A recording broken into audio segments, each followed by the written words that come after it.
Chapter 433. In the end, Chin-gu called the police. When the police arrived, Gangster A pointed at his neck and complained to the police. "It's her, Uncle Policeman. It's her. She wanted to kill me. Look at my neck. It's bleeding. This is intentional injury. Uncle Policeman, arrest her." The policeman looked at Gangster A's wound with a dark expression. It was just a superficial wound, but there was a lot of bleeding. This was self-defense. Even if she poked a hole in you, it was self-defense. Shut up. The policeman stuffed the two gangsters into the car. Because Shisheng and Chin-gu were involved, they had to go to the police station to record their statements. Since they had a criminal record, the police just had to ask them about the incident. Don't date in such a remote place.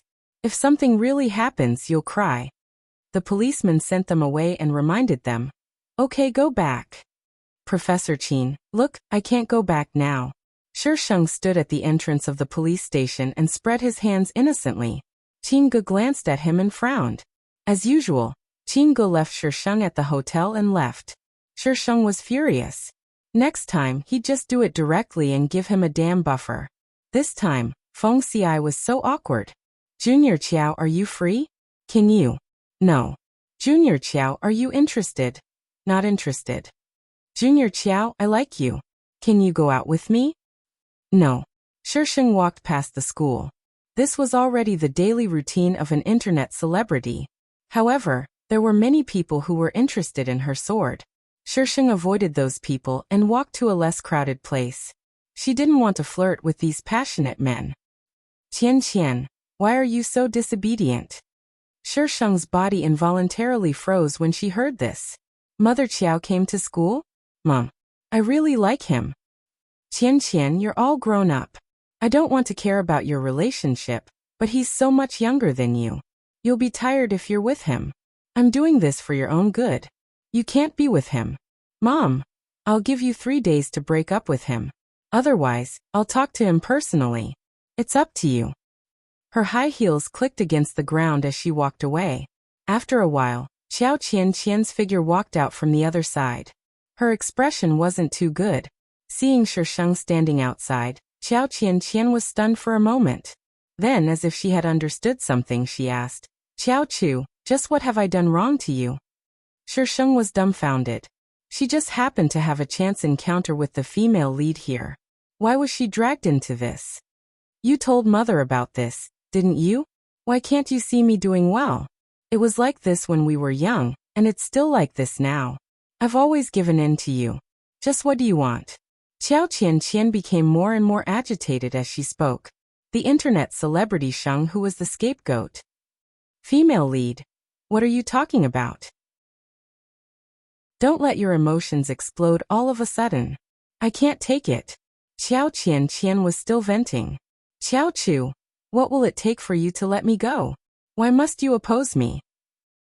Who wants to go against you? I didn't do anything. It's all Plot Sama's fault. Are you satisfied now? Xiao Chu roared in the end, then ran away crying. Shisheng finally reacted. Does female lead think I told Xiaomu? I'm innocent. I really didn't do anything. Xiaomu only gave Xiao Qian 3 days. Before she could make a decision, she received a call from Tang Jinshan's older sister, asking her to meet outside the school. Xiao Qian was very nervous to meet Tang Jinshan's family. She tidied herself up for a long time before going to meet them. The Tang family was said to be a scholarly family. They had 2 daughters and only one son, Tang Jinshan. The person who came was Tang Jinshan's second sister. She looked a bit domineering, and her appearance was somewhat similar to Tang Jinshan's. Miss Qiao, hello. Tang Erji introduced herself. Without giving Xiao Qian a chance to react, she continued in one breath. I know you're currently in graduate school, and we have no objections to your abilities. But Miss Qiao, in terms of age, you're not very compatible with our Jinshan. Xiao Qian bit her lower lip. Age again. They're all harping on my age. It's not strange for an older sister to fall in love with a younger brother these days. Why can't they accept it? Miss Qiao, with your knowledge, it's not difficult for you to find a better person. Tang Erji's words weren't unpleasant, but the forcefulness in her tone made it impossible to refute. Let our Jinchen go. He's still young. Xiao Qian clutched her clothes. He was clearly the one who chased after me. So how did it turn into me shamelessly clinging on to Tang Jinchen? Tang Erji examined Xiao Qian a few times before shaking her head. Whether it's age or bearing, this girl isn't compatible with Jinchen. Miss Qiao, here's 3 million. I've checked that you're an adopted child of the Qiao family. This money is enough for you to study abroad. You can settle down overseas. Xiao Qian seemed to have been provoked by something. She grabbed the check Tang Erji handed her and tore it up with extreme movements. Miss Tang, the Qiao family doesn't lack this bit of money. Xiao Qian's gaze turned cold. Even if I'm an adopted daughter of the Qiao family, it's not up to an outsider to take money from me if I want to leave the country. Tang Erji only coldly watched Xiao Qian's actions. Only after she finished speaking did Tang Erji speak. Miss Qiao, what will it take for you to leave Jinchen? As long as we love each other, I'll face any difficulties with him. Xiao Qian spoke resolutely. It wasn't easy for her to take this step. How could she be willing to die before it even bloomed? In the end, the two parted on bad terms. Coincidentally, Xiao Qian ran into Shisheng when she came out. Shisheng was following behind Qingge and didn't see her. A strange glint appeared in Xiao Qian's eyes, but it quickly disappeared. You two sisters are really interesting, Tang Erji mocked before leaving with a cold expression. One had an ambiguous relationship with a professor, while the other liked someone younger than her. Xiao Qian not only had to deal with Qiaomu, she also had to deal with the Tang family. She also accidentally saw Tang Jinchen entangled with another woman. Before Tang Jinchen pursued her, he was a playboy. Although he didn't interact with any other women during the time they were together. But a dog can't change its habit of eating shit. Now that Xiao Qian ran into him, she suddenly felt like her persistence was a joke. She broke up with Tang Jinchen. This matter blew up. Tang Jinchen practically flipped the entire school upside down. But Xiao Qian seemed to have made up her mind. No matter what Tang Jinchen did, she refused to see him. The people watching the drama at school expressed that they needed to invite the Mary Sue's sword to let the Mary Sue's halo shine over the world. Asterisk little fairy. Pleading for votes. Cherub. Vote if there's meat. Little fairy. Vote if there's meat. Cherub. Vote if there's meat. Shisheng. Drawing sword, are you guys done yet? Your friend Cherub has logged off. Your friend little fairy has logged off. Chapter 434. Shisheng realized that Xiao Qian wasn't the only one who had made a big move. Qingge had done the same. He actually stopped coming to class. Why isn't Qingge in class? Shisheng asked Chunxi. Chunxi took a mouthful of rice. I heard he was suspended. Suspended? Why? No wonder Qingge seemed a bit off a few days ago. I don't know. Choo-choo. You can't have really fallen for Professor Qin, right? Shisheng smiled. Do I look like I'm joking? Then suspension is pretty good. You don't have to worry about pursuing him. Chunxi nodded. If you can pursue Professor Qin, choo-choo, you'll definitely be famous. I'm very famous right now, okay? Chunxi. That's true. My bro is an internet celebrity now. I heard people are even looking for her to star in a movie. Hashtag the mysterious experience of having an internet celebrity bro. Hashtag. Shisheng couldn't find Qingge. No one answered her calls, so she went to the neighborhood to look for him. The security guard told her that Qingge couldn't live here anymore. Only then did Shisheng remember that she'd seen Qingge outside at night several times. So he was homeless? Were all the villains in the early days so King miserable? It was quite pitiful. The sad history of the villains. In the end, Shisheng used his phone to locate him, and caught him at a certain entertainment club. Mr. Qin is capable and thoughtful. Not bad, not bad. Come, let me toast Mr. Qin. A man handed Qingge a nearly full glass of white wine. Qingge accepted it without a change in expression, and downed it in one gulp. Some of the transparent wine spilled out from the corner of his mouth, down his fair neck and into his collar. The man suddenly gulped. He leaned closer to Qingge and placed a large hand on his shoulder. His eyes were filled with malicious intent.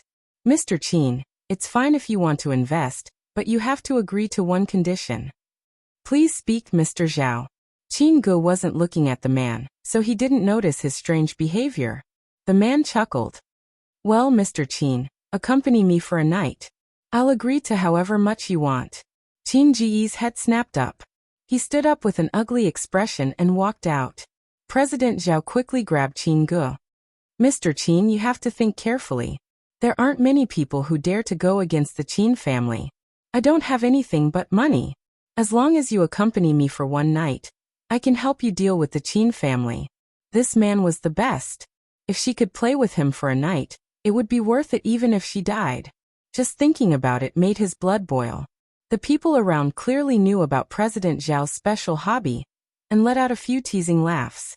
Some felt it was a pity that such a good man like Qin Ge was fancied by President Zhao. They exchanged glances and left the room. Just now, they had seen President Zhao get someone to drug the man's wine. Excuse me, President Zhao, Qin Ge said coldly. Mr. Qin, those who achieve great things don't bother with trifles. President Zhao reached out to touch Qin Ji's hand. Qin Ge avoided him with a cold face. The disgust and coldness in his eyes made President Zhao feel a little weak. But when he thought of the drug he had given him, he calmed down. He just had to wait for the drug to take effect. Mr. Qin, don't be so agitated. This is a matter of mutual consent. If you don't want to, I won't force you. President Zhao began to stall for time. I'm very optimistic about the project you mentioned, but we have to talk about this in detail, right? Goodbye, President Zhao. Qin Ge bypassed President Zhao and was about to leave. President Zhao reached out to grab Qin Ji's hand and pressed him against the wall next to him. President Zhao was obviously a martial artist as he suppressed Qin Ge. Qin Ge, don't be so shameless. President Zhao's face was gloomy. It's your blessing that I like you. After saying that, he leaned toward Qin Ji's face. Bang! There was a loud sound of the door being broken. Before President Zhao could turn around, he was kicked away and hit the corner of the wall next to him. Shi Sheng's face was gloomy as he stared unkindly at President Zhao, who was in a daze from the fall. Qin Ji's heart trembled. He never thought that she would appear at this time. But now that she appeared, he felt that this was the right thing to do. Qin Ge didn't dare to look at Shi Sheng. Today's incident was a stain on his record. Shi Sheng didn't look at Qin Ge. He walked over in a few steps, turned President Zhao over, and asked fiercely, "What did you want to do to him just now? Is he someone you can touch?" She hadn't slept with him yet, and this man dared to touch him. President Zhao's head was dizzy from the fall, and he slowly woke up when he heard Shi Sheng's question. "Who are you? Who let you in? Do you know who I am? Let go of me. Who are you?" Her tone was very strange, and it made people's scalp tingle. President Zhao was about to speak when the girl who grabbed him continued to say in that strange tone, "I don't care who you are." Shi Sheng stood up and beat President Zhao. "I beat you up, that's your blessing. Who told you to touch him? I haven't even touched him yet. You're so awesome. Go to the heavens and show I who you are." President Zhao was dizzy from the beating and couldn't even speak a complete sentence. After beating President Zhao, Shi Sheng stood there, breathing heavily. After a few minutes, she slowly turned around. Qin Ge leaned against the wall. His face was a little red, and the light in his eyes gradually blurred. Shi Sheng's brows furrowed. She turned around and gave Zhao Zong another beating. "How dare you drug him? Who told you to drug him?" Shi Sheng took out his phone and made a call. The other party said something, and Shi Sheng said the name of the private room. Then she hung up.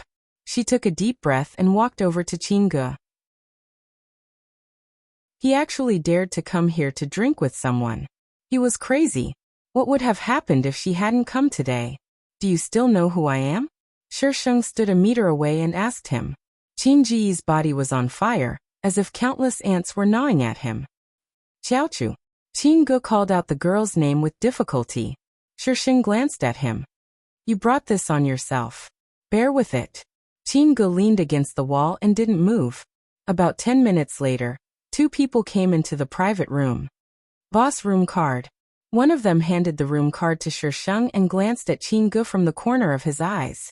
Shi Sheng took the room card and walked over to Qin Ge. Shisheng glared at him. Brother Qin lowered his head guiltily as if he had done something wrong. His face was red, and he looked especially cute. He brought Qingge to the room. Because of Shisheng's occasional touch, Qingge couldn't help but moan. Last time, he was drunk and couldn't remember anything. This time he was drugged. Shisheng's heart was tired. Everyone was frightened everywhere. She couldn't imagine what kind of abyss Qingge would have been pushed into if she had come one step later. Go in and soak in cold water. Why are you looking at me? Shisheng angrily chased Qingge into the bathroom. I'm really innocent about the writer's block.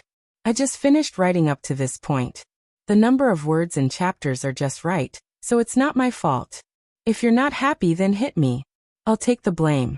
But I still ask for tickets. Nothing can stop my determination to ask for tickets. There will be meat tomorrow. I swear. Chapter 435. After the two of them went at it for a while, the spiritual energy Shisheng had just recovered was all used up. He didn't give her that name for nothing after all. Let me tell you, I'll pay you 10 million a time. If you want to sleep with me in the future, I'll charge you interest. 100 million a time. All right. He'd pay however much he wanted. Qingge wasn't an awkward person. If Shisheng gave him money, he'd take it. He even felt a bit proud of it. He'd earned it with his body. Could anyone else earn so much with their body? But when he thought about Shisheng's request, Qingge felt pressured again. 100 million a time. How much money would that be? Shisheng generously gave Qingge a card. Babe, swipe as much as you want. Qingge took the card, wanting to laugh inside. She said she'd keep me as her mistress. I didn't think she'd really keep me. When the two of them left the hotel, they ran into Qiao Qianqian and Tang Jinchen. The two of them were checking out, looking a bit unhappy. Qiao Qianqian's gaze swept over Qin Ji's arm around Shisheng's, and her expression turned even uglier. Shisheng magnanimously allowed her to see. Qiao Qianqian's sense of inferiority and embarrassment resurfaced. She grabbed her bag and fled the hotel. I haven't done this before I left the country. It's a pity this isn't a domineering CEO novel. What's your relationship with Qiao Qianqian? Shisheng nudged Qingge. He hadn't forgotten about this. We lived in the same orphanage when we were young, Qingge said casually. Don't worry, there's nothing between us. Before you, I didn't have a woman either. Qin Ji's words contained a lot of information. Orphanage? The information she checked before didn't mention Qingge being an orphan. What are you thinking about? Qingge rubbed Shisheng's head. I'm the Qin family's proper young master, but the current head of the family isn't my father. Qingge had gotten lost once when he was young, and was sent to an orphanage by a kind-hearted person. He was later found. Qin Xian isn't your biological sister? Of course not. She's my cousin. What's my wife thinking? Alright, they might not be biological sisters, but they're still related, and within 3 generations at that. You sure have guts. This little cousin of his was awesome. She even dared to think about her cousin. The Qin family is a mess. This kind of thing. Qingge didn't continue. There were some dark things that he didn't want to tell her. Qingge happened to be going to school to handle some procedures, so he sent the Shisheng to the door of the dormitory. Shisheng took advantage of the fact that there were few people around to kiss Qingge on the face, then ran back to the dormitory to continue sleeping. Qingge was helpless. What was she doing at school? However, the two of them didn't expect that just an hour later a post would appear. Junior sister Xiaochu, you can still sleep? The senior threw down a pile of books and rushed over. She raised her phone and pointed at the screen. This person is you, right? Are you with Professor Qin? Shisheng was blinded by the light from the phone screen. It took him a while to see the screen clearly. It was the school forum. Gilded professor and student open a hotel. Is it a moral decay or a shady deal? There were photos of the two of them leaving the hotel together, walking hand in hand on the street, and kissing Qingge at school. Xiaochu, say something. Now the whole school is talking about this post. Although Qingge was young, he was still a professor. It wasn't good for him to be with a student. Yes, I'm with him. Shisheng nodded. You really took down Professor Qin? The senior was surprised. Shisheng got off the bed and said arrogantly, "What's so hard about that? I just need to sleep." The senior. "You're sleeping too much." Shisheng pulled out the chair from the desk, turned on the computer, and went to the forum. Everything was done in one go. The account was a new account, and the IP address was an internet cafe. The other party was very cautious. The school hadn't notified them that Qin Ge was suspended, so most people didn't know. The people who left comments were envious, jealous, and criticized him for being immoral. Shisheng typed on the keyboard. When the senior was scrolling, the post disappeared. Why is it gone? I hacked the administrator's account and deleted it. The senior. My junior, you're amazing. Xiaochu, where are you going? The senior asked reflexively when she saw Shisheng suddenly get up and walk out of the dorm. I'm going to comfort my new partner, Shisheng answered without turning his head. The senior. Shouldn't you be the one comforting her? After leaving the dorm, Shisheng lowered his head and walked toward the principal's office. Qin Ge had to go through the paperwork, so he should be there. The post was highlighted and pushed by the administrator, so the whole school probably saw it. As soon as she appeared in school, many people pointed at her and whispered, "She must be shamelessly clinging to Professor Qin. Professor Qin is such a good person. How could he fall for her? How could she use such despicable means? Wasn't the video from before also a sensationalist one?" She waved a few yuan prop around and really thought she was a celebrity. Xiaochu. This loud roar caused the surrounding people to stop their discussions and look towards the source of the roar. Xiaomu aggressively walked over to Shisheng and spoke domineeringly, "Come home with me." Shisheng frowned. "I still have something to do. How did Mother Qiao find out so quickly? She couldn't be browsing the school forum all day long, right? What do you have to do? Are you trying to seduce the professor?" Mother Qiao didn't think this matter was glamorous, so her voice wasn't loud. "Yes, I want to seduce him. What's wrong, can't I?" No one could stop Shisheng's temper. "If you didn't seduce my dad, would you be with him?" To put it nicely, she was chasing him. To put it bluntly, she was seducing him. If she took the bait, it meant that the lovers were together. If she didn't, it meant that she was shameless. Mother Qiao was furious. "Xiaochu, is this something you should say to your elders? You're a student. Why are you messing around with a professor? Look at how others see you. You've embarrassed the Qiao family." "Are you done?" Shisheng's expression was calm. "If you're done, please go back. Don't block the way." "Xiaochu." Mother Qiao grabbed Shisheng's hand. "Are you trying to turn the world upside down? Come home with me." Shisheng broke free from Mother Qiao, but she raised her hand and slapped her. Shisheng moved to the side and missed her face. The slap landed on her shoulder with a resounding slap. "Chuchu, are you okay?" Chun-Shi rushed out of nowhere.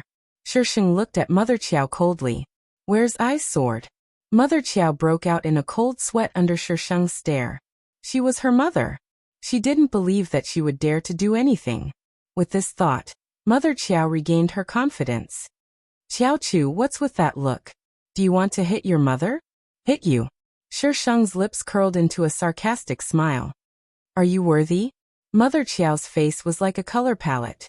All kinds of emotions intertwined, but most of them were anger and a trace of hatred. Chapter 436. Shisheng broke free from Mother Qiao, but she raised her hand and slapped her. Shisheng moved to the side and missed her face. Instead, the slap landed on her shoulder.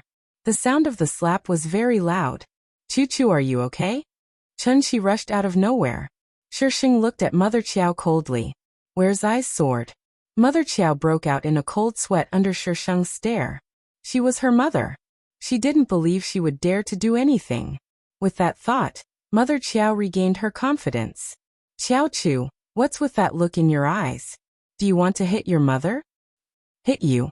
Shisheng's lips curled into a sarcastic smile. "Are you worthy?" Mother Qiao's face was like a color palette. All kinds of emotions intertwined, but most of them were anger and a trace of hatred. Mother Qiao broke out in a cold sweat under Shisheng's stare. She was her mother. She didn't believe she would dare to do anything. With that thought, Mother Qiao regained her confidence. Qiao Chu, what's with that look in your eyes? Do you want to hit your mother? Hit you? Shisheng's lips curled into a sarcastic smile. Are you worthy? Mother Qiao's face was like a color palette. All kinds of emotions intertwined. But most of them were anger and a trace of hatred. Chu, Auntie, calm down. Chunxi stood between them. Auntie, give Chu a chance to explain. What's there to explain? There are photos. It's clear that I sent her here to study, not to hook up with men. Mother Qiao's words made Chunxi uncomfortable. When such a big thing happened, a mother's first reaction should be to suppress it. How could a mother not care about her daughter's reputation? Yet she came to school to cause trouble for Chu. I want to. What can you do about it? Shisheng snorted coldly. You unfilial daughter. Why did I give birth to you? You're so troublesome. I should have never given birth to you. You want to shove me back? It's too late. There's no medicine for regret in this world. If you respect me, I'll respect you 3 times. Shisheng's principles had always been like this. You. Mother Qiao was so angry that she gasped. Qiao Chu. A magnetic voice sounded from behind. A tall figure came over and pulled Shisheng into his arms. Are you okay? All hands and feet. Only then did Qin Ji's anxious heart relax. He hugged Shisheng and looked at Mother Qiao. Auntie Qiao, I was the one who pursued Qiao Chu first. If you have any problems, come at me. Qin Ji's appearance was like pushing things to a climax. If it weren't for him hugging Shisheng, Mother Qiao would probably still think highly of Qin Ge. Qin Ji's academic qualifications could be said to be shining, and he was a professor at such a young age.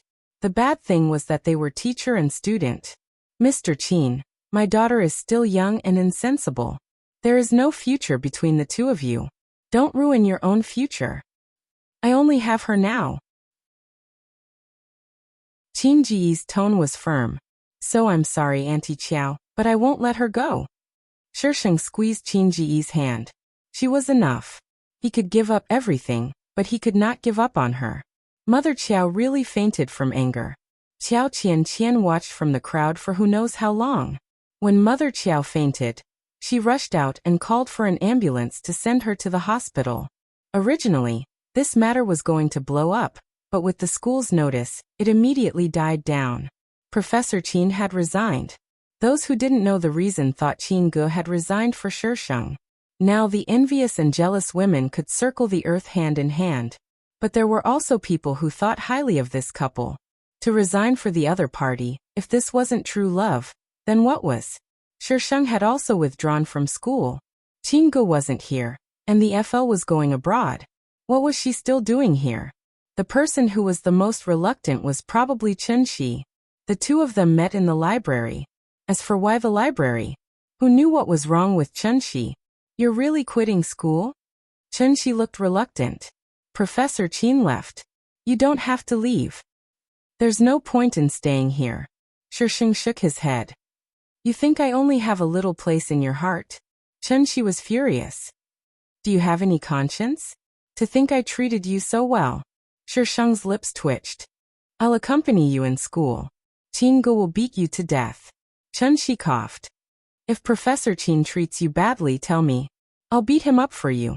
With your body, can you beat him? Chu, don't look down on me. I look skinny with clothes on, but I'm muscular when I take them off. Chunxi defended himself. Look, I have biceps. Shisheng didn't want to discuss this with him, something his future girlfriend cared about. Give me a call when you start your internship. I'll arrange an internship for you. It was so difficult for university students to find jobs these days. They had to use their resources wisely, so Chunxi didn't try to be pretentious. They were all brothers, so being pretentious would seem awkward. I'll be relying on Mr. Qiao in the future. I hope Mr. Qiao doesn't mind. Take this little brother to be the CEO and marry a beautiful, rich and beautiful woman. Chunxi bowed strangely. He glanced at the person who came in. Your professor is here. I'll leave first. Chunxi was still very afraid of Qin Ge, even if the professor was his brother's man. Qin Ge walked to Shisheng. You don't have to drop out. His departure didn't affect her at all. Yes, it doesn't matter to me whether I go to school or not. Shisheng changed his position. Anyway, it's meaningless for me to f***ck without you. Qingge reached out to pat her head. University life is also a process. I don't want you to regret it in the future. I won't regret it when I'm with you. Shisheng winked at him. Qingge was silent for a moment. Have you settled everything at school? Yes. Other than Chunxi, there was nothing else to settle at school. Shisheng tilted his head to look at Qingge. Suddenly, he hooked his finger at him. Qingge looked around. This was a library, so there were many people. But now that they were all like this, there was nothing to be concerned about. He walked to the seat next to Shisheng and leaned in front of him. Shisheng pouted and nibbled on his lips like a puppy. The female lead lay on the table, and the boy cooperated and leaned closer. The sun was shining brightly outside the window, and the flowers were blooming. The scene was beautiful and tranquil. People around them took out their phones to take pictures and post them on WeChat. So gentle. Ah. No, my girlish heart is going to explode. Professor Qin and Xiao Chu are a good match. I want such a beast too. Where can I buy such a professor? Give me a dozen. Their pictures were making their presence known on the school forum. What are we going to eat tonight? Qingge hugged Shisheng and walked out. You. Little fairy. There's meat, you can vote now. Cherub. No details, bad comments. Little fairy. If there were details, you wouldn't be able to see me again. You won't even be able to eat meat scraps in the future. Cherub. You have a point. Little fairy. Then do we vote? Cherub, no. Little fairy. Why furious emoji cherub capricious? Your friend Little Fairy has gone offline.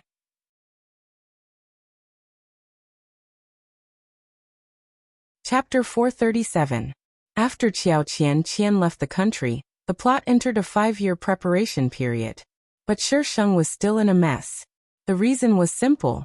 Qin Xian didn't give up and tried to cause trouble for Shisheng time and time again.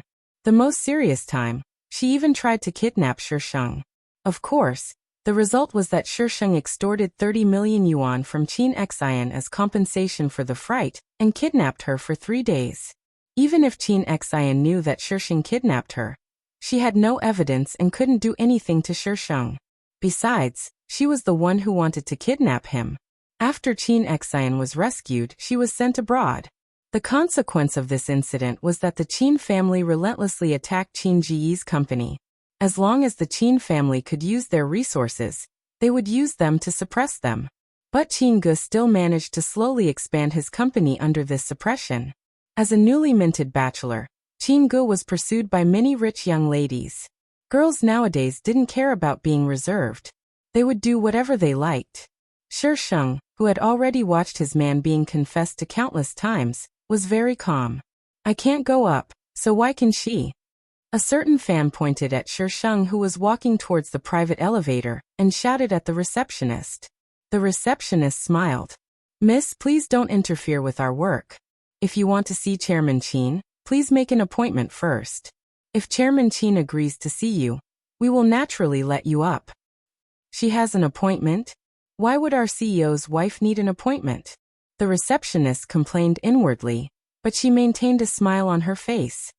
I'm sorry, but I can't answer this question. The fan's eyes turned and suddenly ran toward Shisheng. Shisheng just happened to enter the elevator. The fan rushed in, and the elevator doors closed. The people below didn't manage to stop her in time. Shisheng was dressed very casually. It was not because of the material, it was not cheap. The fans sized her up. Are you an employee here? The girl looked to be around 17 or 18 years old. She had a delicate face and a pair of big, watery eyes. She was a little smart, and didn't seem to have any bad intentions. No. The girl puffed up her cheeks and snorted. Then why did they let you in and not me? Maybe because I'm good looking. Shisheng smiled narcissistically. The little girl blinked and sized up Shisheng. You're lying. Although the woman in front of him was indeed very beautiful, this was not a place where one could enter just because they were good looking. If her face was useful, why would she bother with the receptionist for so long? Ding. When the elevator door opened, Shisheng went out first. When the girl reached the floor, she was a little timid and stretched her head to look outside. This floor was the president's office, but there weren't many office areas. Most of the places had been converted into leisure areas. At first glance, it was full of greenery, and it was very comfortable. The young lady hesitated for a few seconds before dashing out of the elevator, just as the doors were about to close. Are you here to see Qingge? The little girl jogged to catch up with the Shisheng. Why are there so few people here? There were many people coming and going in other people's offices.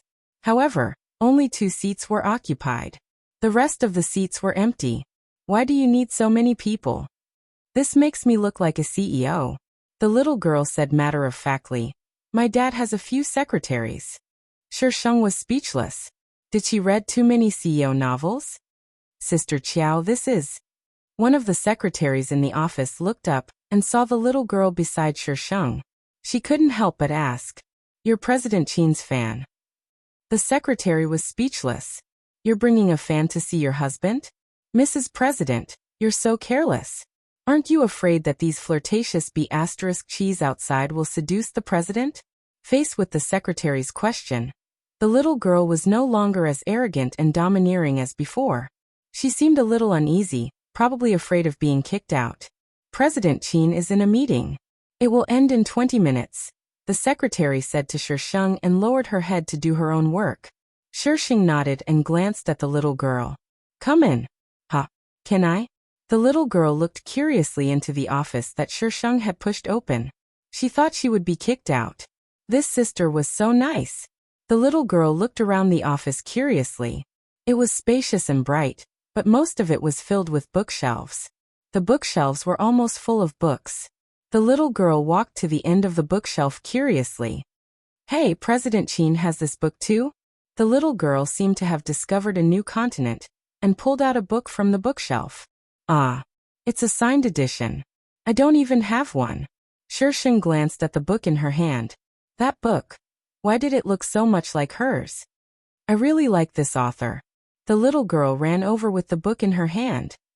Sister, do you know this author? Her books are super good. Every story is very attractive, but she doesn't like to fill in the gaps. She has only published 2 books, but the sales are very good. The author you're talking about is me. Shisheng's 2 books were actually not finished, but compared to the others, those 2 books were better.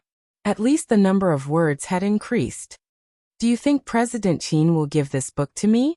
The little girl's face was full of anticipation. She had completely forgotten that she was here for President Qin. No. This book was specially collected by Qingge. How could he give it to her? So stingy. The little girl put the book back with resentment. She looked at it a few times, unwilling to give up. She also wanted a signed edition. It was all because there were only 20 signed editions. Nowadays they couldn't be bought at a high price. Shisheng stood up and searched the bookshelf. She remembered that there were a few sample books sent by the editor. Shisheng looked up at the book on the top. Which idiot put it so high? Just as Shisheng was about to move the stool to get it, an arm suddenly reached out from behind and took the book down. You're done. Shisheng took the book naturally. Qingge had come in at some point. The little girl was sitting on the sofa, dumbfounded. Yes. Qingge glanced at the little girl and said unhappily, Where did you go to hook up with a little girl again? She looked cute, and it was obvious that she was her type. I'm innocent. She's here for you. You brought her here for me? Qingge's eyes were a bit dangerous. Aren't you afraid that I'll fall in love with someone else? Didn't she have any sense of danger? What's there to be afraid of? If you fall in love with someone else, I'll just kill the 2 of you, Shisheng said casually. Qingge was helpless. He was the only one who could stand her strange and violent personality. Shisheng went to her desk, picked up a pen, and signed her name on the book. Now that you've seen the person and the book, let's go home. Shisheng handed the book to the little girl. The little girl was still confused. She looked at the book and then at Shisheng. Half a minute later. You're Dada. I actually saw the real person. The little girl was shocked. Qingge. Didn't she say that she was here for him? Why did it feel like she was here for his wife? Dada, when are you going to fill in the holes in Beauty's soul? I want to see the ending. Dada, which character do you like the most in your book? I like him the most too. He's so handsome. Dada, let me treat you to dinner.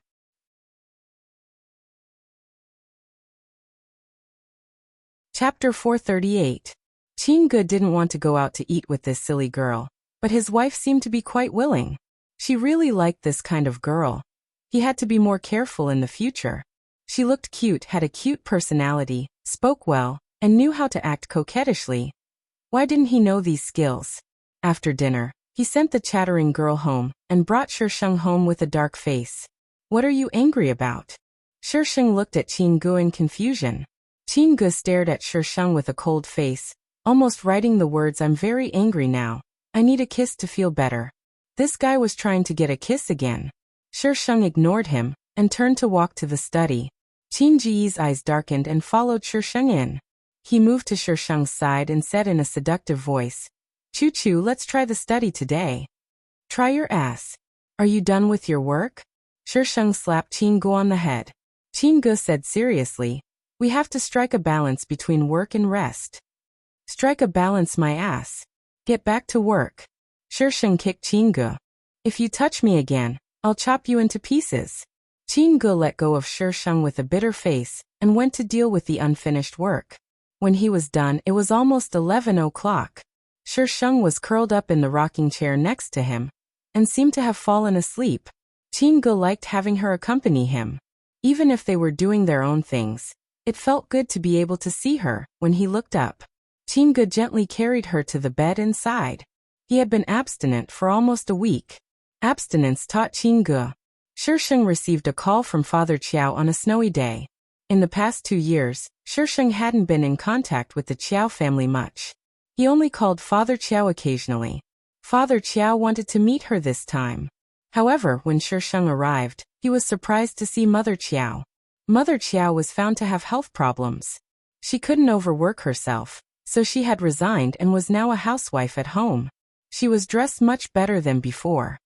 Choo-choo, Father Chiao greeted with a smile. Mother Chiao snorted and turned her head to the other side. Father Chiao was embarrassed. Shisheng didn't mind.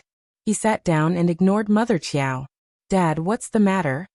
Choo-choo, how have you been recently? Chiao Fu did not immediately answer. Instead, he asked about her recent situation with concern. Not bad. Father Chiao rambled on for a long time without getting to the point. Mother Chiao kicked Father Chiao under the table, but Father Chiao still didn't say anything. Mother Chiao couldn't help but say, Chiao-chu, the situation at home isn't too good. Take out some money to deal with the emergency. Mother Chiao spoke in a righteous manner, as if she thought highly of her by allowing her to take the money. Shisheng looked at Father Chiao without saying anything. Father Chiao was already so old, but he still felt a little ashamed. Choo-choo, the situation at home isn't very good. If you have spare money, I'll lend it to you. What do you mean by borrowing? Isn't she your Chiao family's daughter? Mother Chiao frowned in dissatisfaction. Giving money to the family is considered borrowing? Have you raised her for nothing all these years? What nonsense are you talking about? Father Chiao's face showed rare anger. Choo-choo's money didn't grow on trees. Mother Chiao looked unhappy. That CEO Chin's company is so big now. Why would he care about this little bit of money? Father Chiao regretted bringing Mother Chiao today. Choo-choo, don't listen to your mother's nonsense. If you have it, lend it to me. If not, then forget it. I'm talking nonsense. Father Chiao's face darkened. Mother Chiao was a little scared and shut her mouth, but she glared at Shisheng. Shisheng pretended not to see Mother Chiao. If he really wanted to argue with her, she would just be angry all day. How much do you need? Shisheng asked as he took out the check from his bag. 5 million. Take as much as you can. When I get through this, I'll definitely return it to you. Shisheng wrote the check and handed it to Father Chiao. Father Chiao looked at the number on it and was stunned. Choo-choo, this is such a large sum of money. Do you want to discuss it with Mr. Chin? Chin-ji's company was doing well, but this was such a large sum of money. Mother Chiao took the check from Father Chiao. What's there to discuss? I've already written it. Dad, if there's nothing else, I'll leave first. Shisheng stood up. Choo-choo, why don't you leave after dinner? Father Chiao urged him to stay. Shisheng glanced at Mother Chiao. Mother Chiao stood up, probably because of the 5 million. I won't eat with you. I don't want to make this wretched girl angry. Shisheng accompanied Father Chiao for dinner. Without Mother Chiao present, the meal was quite pleasant. Choo-choo, when are you and Mr. Qin getting married? Father Chiao asked before they left. Soon. Qin Ji's company had stabilized, so the wedding should be on the agenda. It's good to settle down early. Mr. Qin is a good man. Father Chiao said a few words before letting Shisheng leave. Shisheng stood on the street and looked at the snow on the ground, shivering. After this winter, the female lead should be back, right? Shisheng went to the company to pick up Qin Ge. No matter how busy Qin Ge was, he would go to work on time every day. Even if the sky fell, the people below had to hold it up. Shisheng's car had just stopped downstairs when Qin Ge stepped out and jumped into the front passenger seat. Choo-choo, it's so cold. Help me warm up. Qin Ge stretched out his hand in front of Shisheng. Shisheng squeezed his hand. It was indeed very cold. She sent some spiritual energy into his hand, and Qin Ji's cold body immediately warmed up. He liked the warmth that she gave him. It always made him feel very comfortable. Qin Ge couldn't help but kiss Shisheng. It seemed that they hadn't tried it in the car yet. Shisheng didn't want to have car sex, so he taught Qin Ge a lesson and drove home. Qin Ge went to cook with a heart full of resentment. He was already so hardworking, so why didn't his wife let him sleep with her? Choo-choo, do you know who I met today? Qin Ge suddenly remembered something and winked at Shisheng, who was standing next to him and eating secretly. Who? It's that President Zhao from last time. Qin Ji's face was a bit gloomy when he said this. This circle wasn't big, but it wasn't small either. After so many years, this was the first time he and this President Zhao had met. Shisheng raised his eyebrows. He's about to be unlucky. Don't worry about him. Qin Ge blinked. Choo-choo, what did you do behind my back? He knew very well how capable his wife was. The fact that he could make the company so big in such a short time was definitely due to her. Isn't their company going to release household robots soon? Qin Ge nodded, his expression slightly serious. Our products are still in the research and development stage. They're one step ahead of us, and will seize a lot of market share. Qin Ji's company was in the technology industry, and his goal had always been robots. A layman wants to be the first to eat crabs? Shisheng snorted. He only had this idea after he bought Chimphone Technology Company, Limited. However, the core programming for the robots owned by Chimphone was bought from Qinshi and the others. What's more, I've already seen the code. Do you think he can succeed? Qin Ge. This hole was really deep.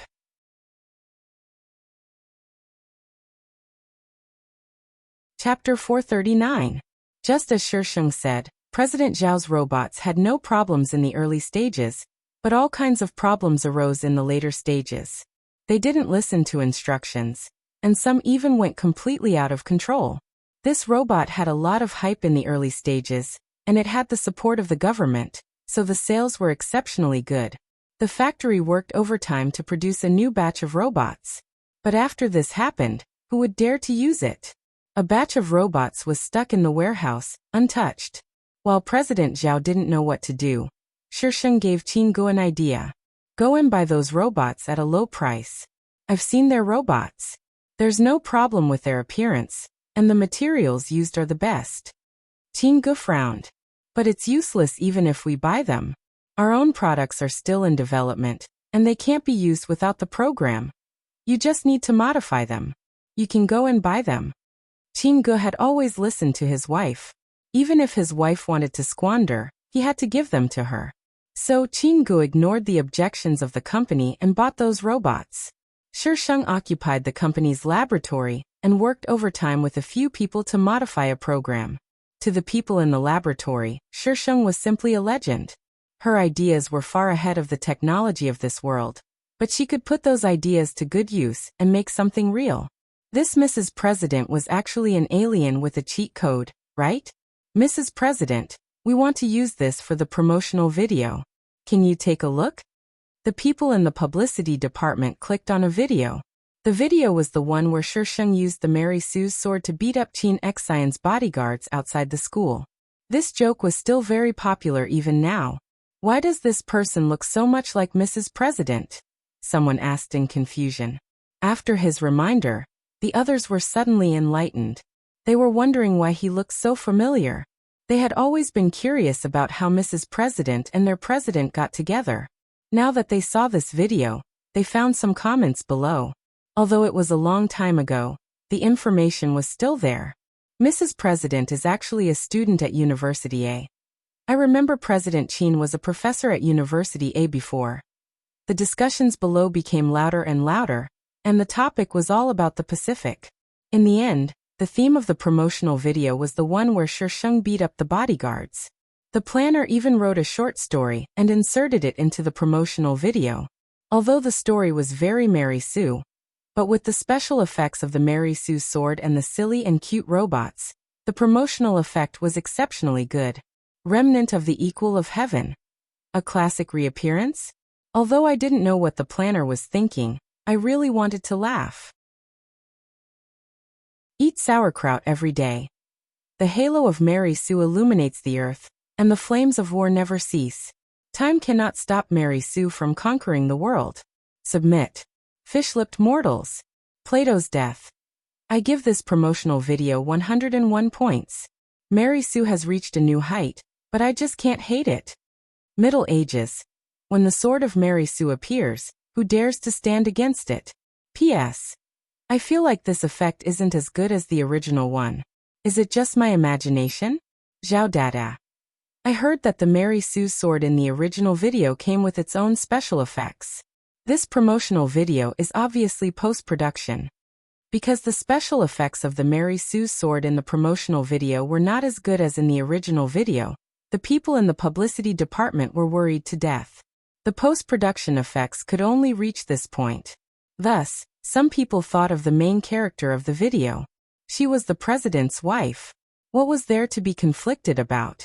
However, the CEO's wife said that she didn't. The iron sword does not emit Mary Sue light. Now it glows green, and it changes color every year. Shisheng suspected that it wanted to try all the colorful lights to see which one looked better. Leveling up this way, it was simply going to heaven. In the end, the promotional video was still the same. Anyway, it had been maliciously modified to this state by the planning team. This small flaw was nothing. The cost price of this robot was very low, and different experience plans were released. The experience lasted for a month, and there were no problems for a month. The negative impact of the robot was gradually eliminated. When the robot was officially pre-sold, the effect was particularly good. When Qinji's own company's high-end robot promotional video was released, they immediately received many cooperation intentions and an olive branch from the government. During this period, Shisheng and Qingge basically stayed in the company every day. Sometimes they would rest in the company. When the busy time was over, Shisheng only felt tired. This money was too damn tiring. She wanted to go back and rest. Shisheng left Qingge alone in the company and asked the company's driver to send her home. As soon as she entered the neighborhood, she heard someone calling her. Choo-choo. Shisheng turned around and saw Father Qiao, who had aged a lot. Dad. Father Qiao sized up the room. It wasn't big. It was a house with 3 rooms and 1 living room. It was tidied up neatly, and the kitchen looked like it was often used.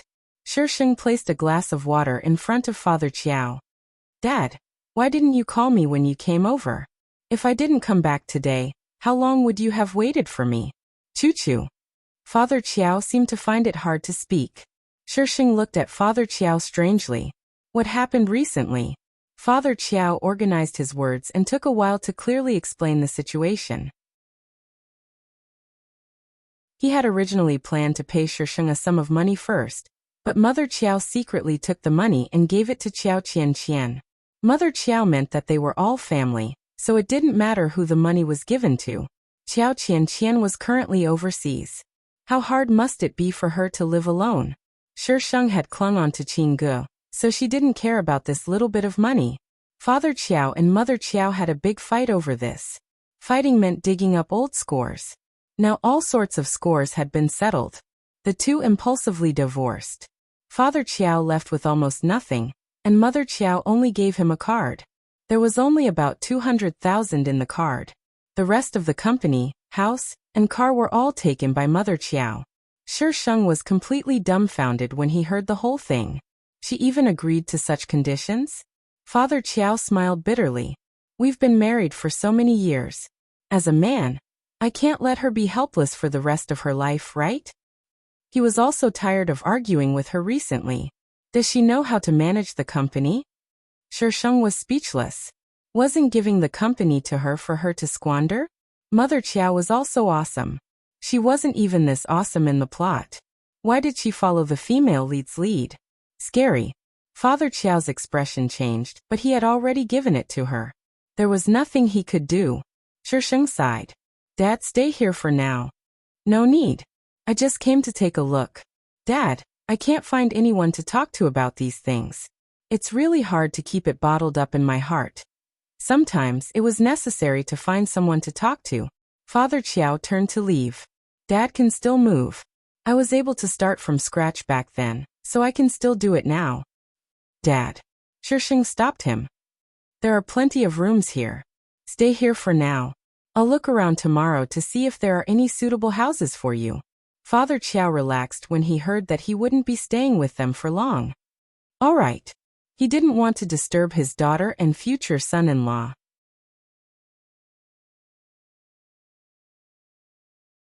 Chapter 440. Sheng bought a house for Xiaofu nearby. Xiaofu was depressed for over a month before returning to his passion for starting his own business. Qin Jiyi's company had completely stabilized and could be listed in another 2 years. At this time, the female lead had already returned to China. Xiao Qianqian originally wanted to enter a large company, but Xiaomu had turned the small company Xiaofu's fathers left into a mess. Xiaomu begged her, so Xiao Qianqian could only help her. No matter how small a company was, it was still a company. Xiao Qianqian had suddenly appeared out of nowhere. Although she was the boss's daughter, there were plenty of people who were unhappy. Xiao Qianqian had to do almost everything herself, so she was exhausted. She regretted agreeing to Xiaomu's request. If she entered a large company, she wouldn't have to work so hard. She had to do all the business herself. Women were always at a disadvantage in the business world. Xiaozong, come drink. Let's not talk about business today. Xiao Qianqian endured the nausea in her stomach and drank with them with a smile. Some people took the opportunity to get physical with her, so Xiao Qianqian used the restroom as an excuse to avoid being harassed. She touched up her makeup in the restroom before taking a deep breath and coming out. When she passed by a private room and saw the man inside, she was slightly stunned. After not seeing him for so many years, Tang Jinshan had already grown into a man with the charm of a mature man. Xiaozong. Xiao Qianqian subconsciously turned around, just in time to see a woman being escorted out of the elevator by a group of people. Xiao Qianqian immediately turned around. Xiaozong will be here soon. Should we eat first or wait for him? Why wait for him? Today's a celebration for you guys. You won't starve to death if you miss a meal. Xiaozong will cry if he hears this. Ha ha ha. They walked in another direction and soon disappeared from Xiao Qianqian's line of sight. She clutched her clothes tightly. Everyone else was doing well, only she was in a sorry state. Why? Xiaochu. She's clearly better than me in every way, so why is she doing better than me in the end? What else does she have besides that lousy company? No. What Xiaochu has I can have too. Xiao Qianqian. Xiao Qianqian returned to the private room. She had been overseas for so long. Since she couldn't drink, she would let these people drink. I think I saw Qinzong just now. An assistant walked in and said to the man drinking with Xiao Qianqian, Kaizong, aren't we talking with them right now? Do you want to propose a toast? President Qin and who? Director Kai put down his wine glass and looked serious. I'm not sure. I didn't see anyone inside. Don't go, CEO Qin isn't easy to get along with. Someone tried to persuade her. I heard that last time someone went over to his restaurant when he was having dinner. He didn't want to work with you. Even if you offered him money, he wouldn't accept you. Qin Ge had always been famous for his fussiness. Kai Saizong felt her words made sense, so he focused on drinking with Qiao Qianqian. This little beauty was a rare sight at a wine table. Qianqian, how did it go yesterday? As soon as Qiao Qianqian entered the office, Xiaomu came to welcome her. Qiao Qianqian's face was pale. She'd drunk too much yesterday. If it weren't for her quick wits, she might have been taken advantage of. He said, "We'll talk again." Talk again? Xiaomu frowned. How can we talk again? Qianqian, did you not make things clear to him? Our price should be the lowest among all of them. As Xiaomu chattered on, Qiao Qianqian's complexion grew worse and worse. Mom, I'm tired. Can you let me rest for a while? We didn't even close the deal. You. Xiaomu looked at Qiao Qianqian's complexion and opened her mouth, but in the end, she didn't continue. While Qiao Qianqian was working herself to death managing the company and earning money, Xiaomu had been influenced by someone to fall in love with the habit of playing mahjong. At first it was fine, only occasionally going out. But later on she'd play mahjong all day long, from morning to night, and then from night to late at night. Qiao Qianqian had told her a few times, but Xiaomu wouldn't listen, so she didn't care. She was so busy with the company that she couldn't even cope with it. Shisheng and Tang Jinshan's delight caused Qiao Qian's unwillingness to admit defeat to spring up in her heart. It was like grass that grew wildly in spring, unable to be pulled out. What they could do, she could do too. Qiao Qian was still highly educated. Even if there were areas she didn't understand, she gradually became familiar with them. Under her hard work, this small company really did slowly improve. At the end of December, the government held an award ceremony. The people in charge of various large companies gathered. Qin Ji's company won the annual Technology Innovation Award. This award was organized by the government to encourage various companies. Of course, other than the Technology Innovation Award, there were also many other awards. The person presenting the award was Qin Ge. Standing on the podium, there seemed to be a dazzling light behind the man, making it hard for people to look away. The only person I want to thank. Qin Ji's gaze was gentle as he looked at the girl in the first row. I want to thank her for accompanying me through those difficult times. Xiaochu, will you marry me? Qin Ge jumped down from the podium and walked to Shisheng. He knelt down on one knee and slowly opened the box containing the ring. The ring wasn't a diamond ring. It was a very beautiful ring with what seemed to be vines winding around it. Heavens! It's the lingering rings from the Love at First Sight series. Didn't the designer say they weren't for sale? Someone exclaimed.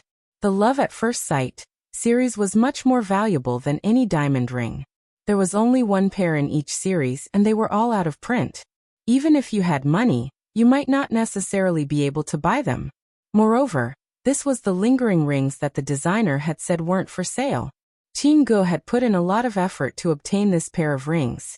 Who would have thought that someone would propose at an award ceremony? Everyone's gazes turned to Shisheng.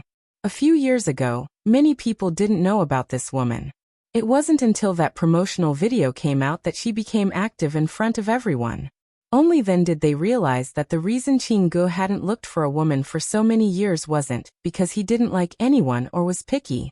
It was because he was hiding a mistress in a golden house, and already had someone in his heart.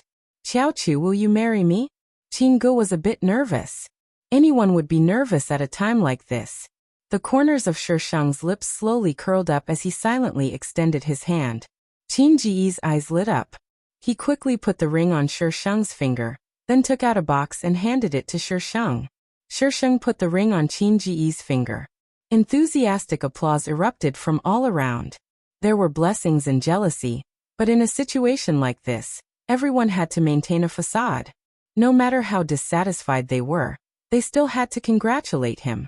The extremely fussy CEO Qin Ge was actually speaking to these people in a pleasant manner. This was the power of love.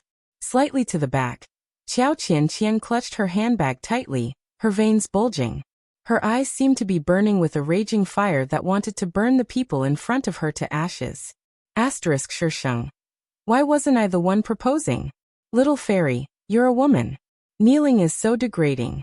Shisheng. Why would I kneel? Little fairy. Then how do you want to propose? Shisheng, with a sword. Your biological mother has already gone offline. You've lost your biological mother, and can't get her back.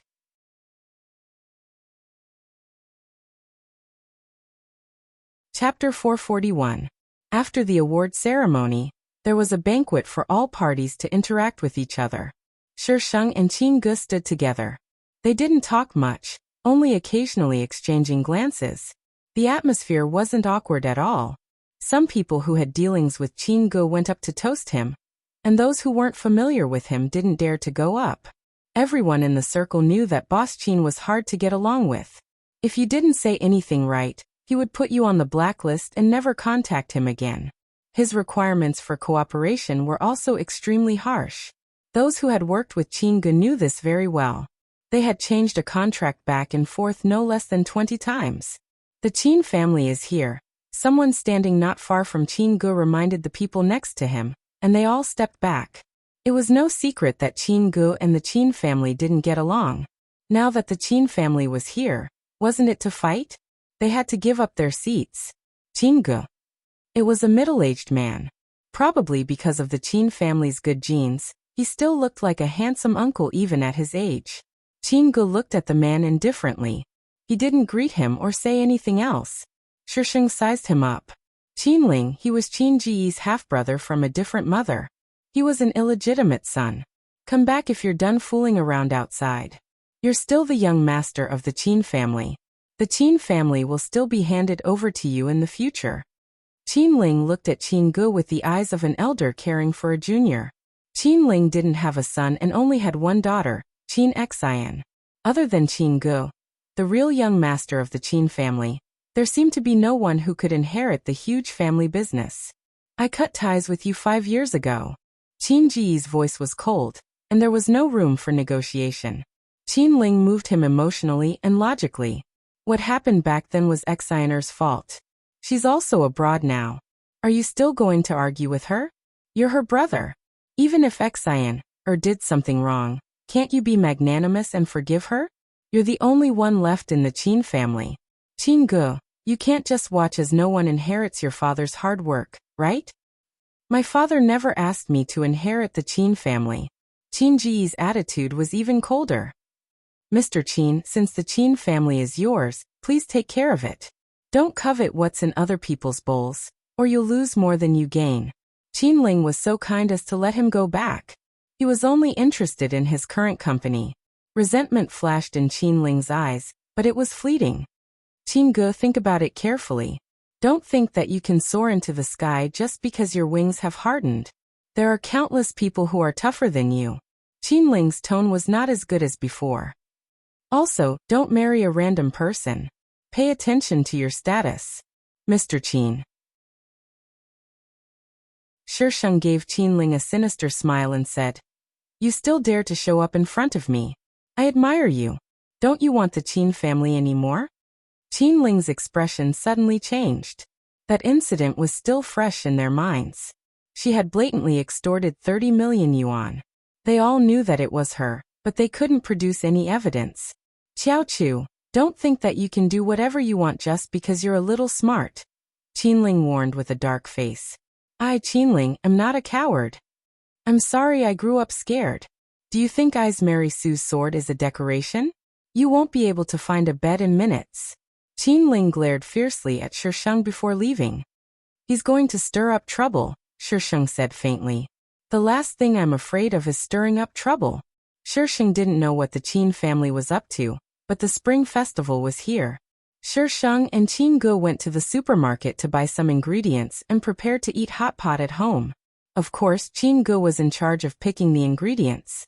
Shisheng was only in charge of paying behind the scenes. Pay. Xiaofu was called over by Shisheng. The three of them ate hot pot, Xiaofu occasionally asking Qin Ge a few questions. The atmosphere was quite harmonious. Ding dong. Shisheng's chopsticks paused in the middle of stuffing meat into his mouth as he looked at Qin Ge.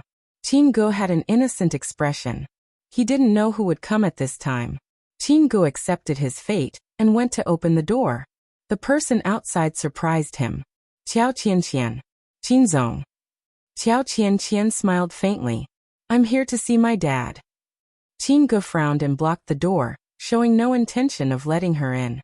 Xiaofu heard the noise and put down his chopsticks. Xiaoqin, go back and eat. Qian and I will talk outside. Qiao Qian stood outside. The smile on her face was a bit stiff, but she still tried her best to maintain it. Qin Ge and Shisheng didn't want Xiao Qian to come in, so they didn't object to Xiaofu's suggestion. Xiaofu went out for about half an hour before returning. His expression was unreadable. Dad, what's the matter? Qiao Qian had a feeling that nothing good was going to come looking for Xiaofu. It's nothing. Your sister came to pay her New Year's greetings. Xiaofu's tone was natural, as if it really wasn't a big deal. Shisheng glanced at him suspiciously, but didn't pursue the matter. Xiaofu stayed until the wee hours of the morning before informing Shisheng and Qin Ge that he was leaving. Qin Ge treated his daughter very well. He was truly at ease. A man who was willing to cook and do housework for a woman, and even earn money outside, was something he couldn't do himself.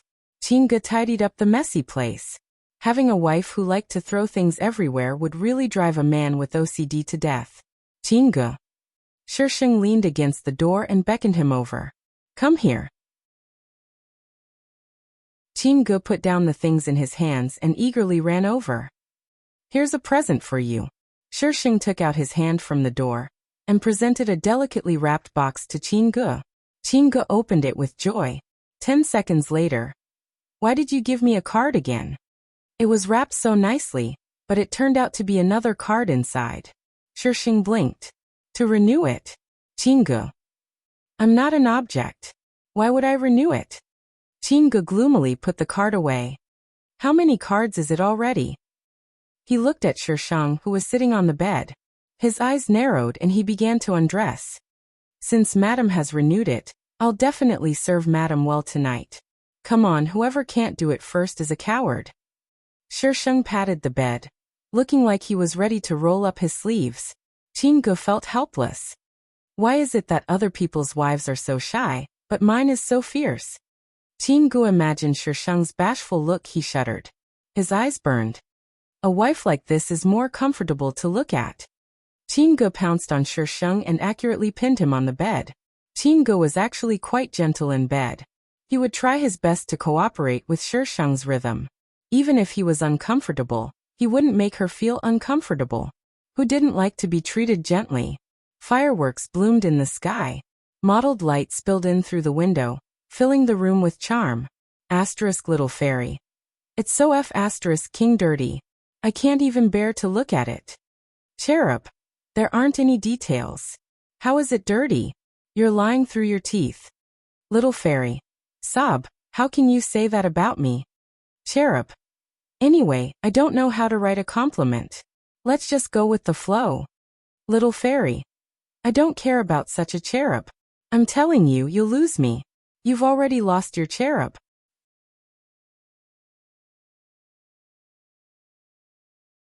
Chapter 442. With the end of the Spring Festival, everyone started to get busy with the new year. Qin Ji's company officially sold their high-end robots. But the results weren't as good as the company expected. The difference between the price of the previous model and this one was like heaven and earth. If you weren't a big boss worth hundreds of millions, you wouldn't even think about it. To be at the forefront of the industry, one had to go through many times more hardships than others. The pressure Qin Ge had to endure every day wasn't any less than before. Yet at this time, the boss who'd originally agreed to sign a batch of goods suddenly went back on his word, saying he needed to think about it. Qin Ge personally went to meet this person, but the results weren't good. The other party's perfunctory attitude was obvious. Without this deal, the results of the sales were even worse. Qin Ge had been getting off work late these past 2 days. When he came down from the company, his surroundings were empty. He looked up at the oppressive sky. If he couldn't get past this, he might fail. Mr. Qin. Qin Ge furrowed his brows and looked in the direction of the voice.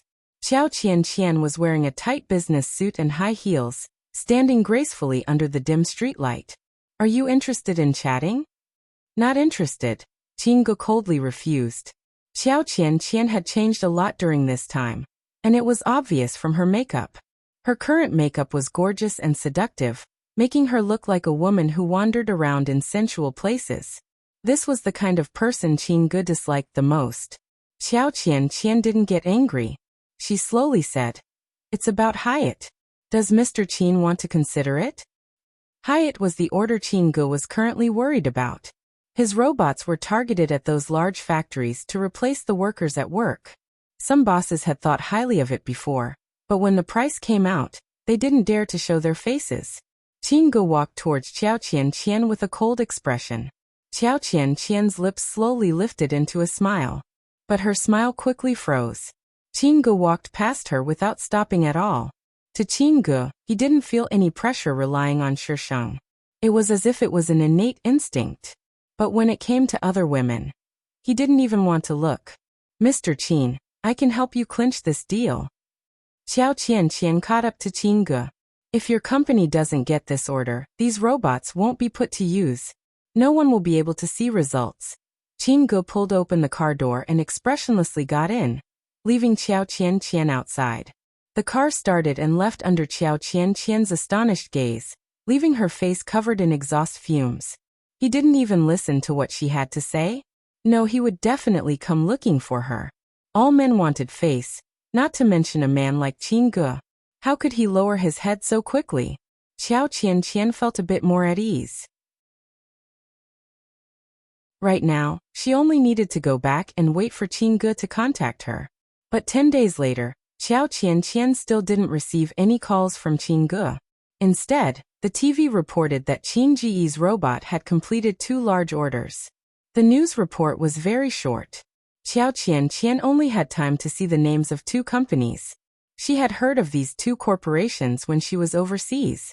They were both multinational corporations. Qingge actually got in touch with these people. Not only did they buy it, but they also helped to promote it. The original stock was quickly sold out, and the factory had to work overtime to produce the second batch. Xiao Qian found a video of the signing of the contract online. The video wasn't very long. It was just a group photo of the signing and exchange of documents.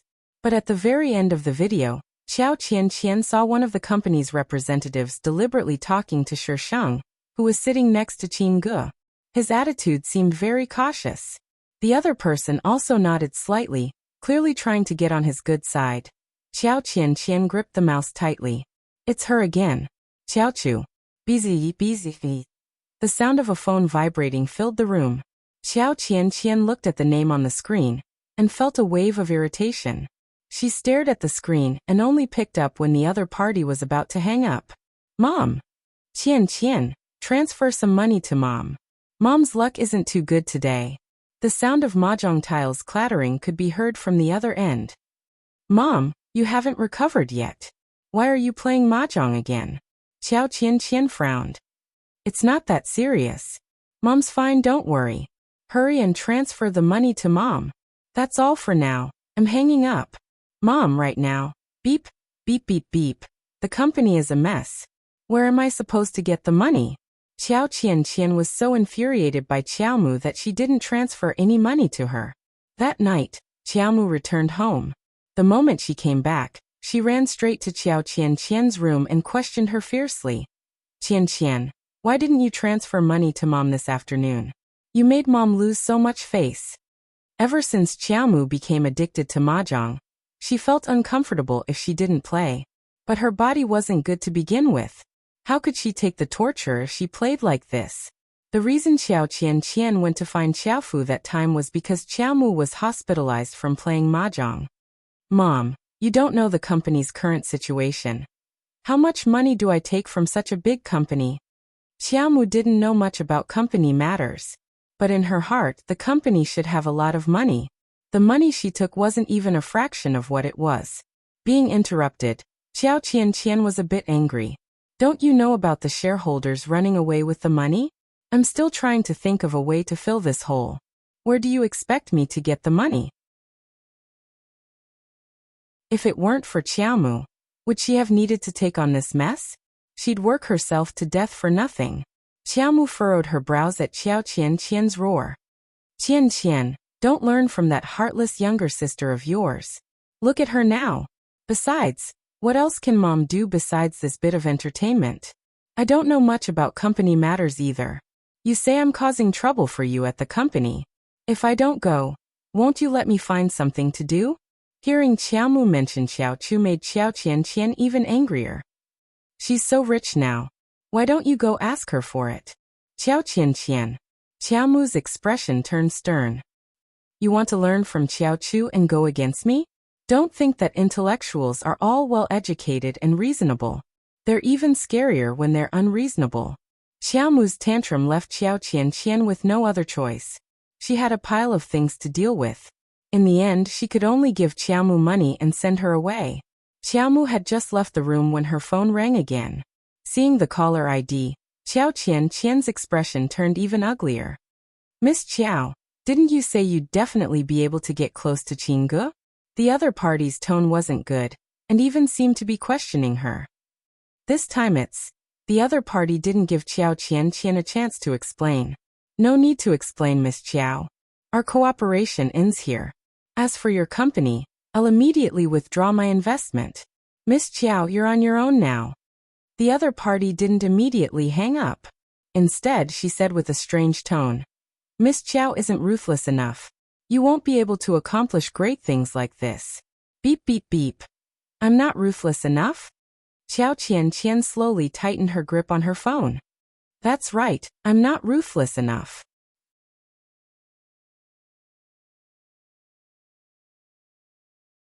Chapter 443. Xiao Qian managed to get Tang Jinshan's number from someone and arranged to meet him. According to the original plot, Tang Jinshan and Xiao Qian were supposed to meet not long after she returned to the country.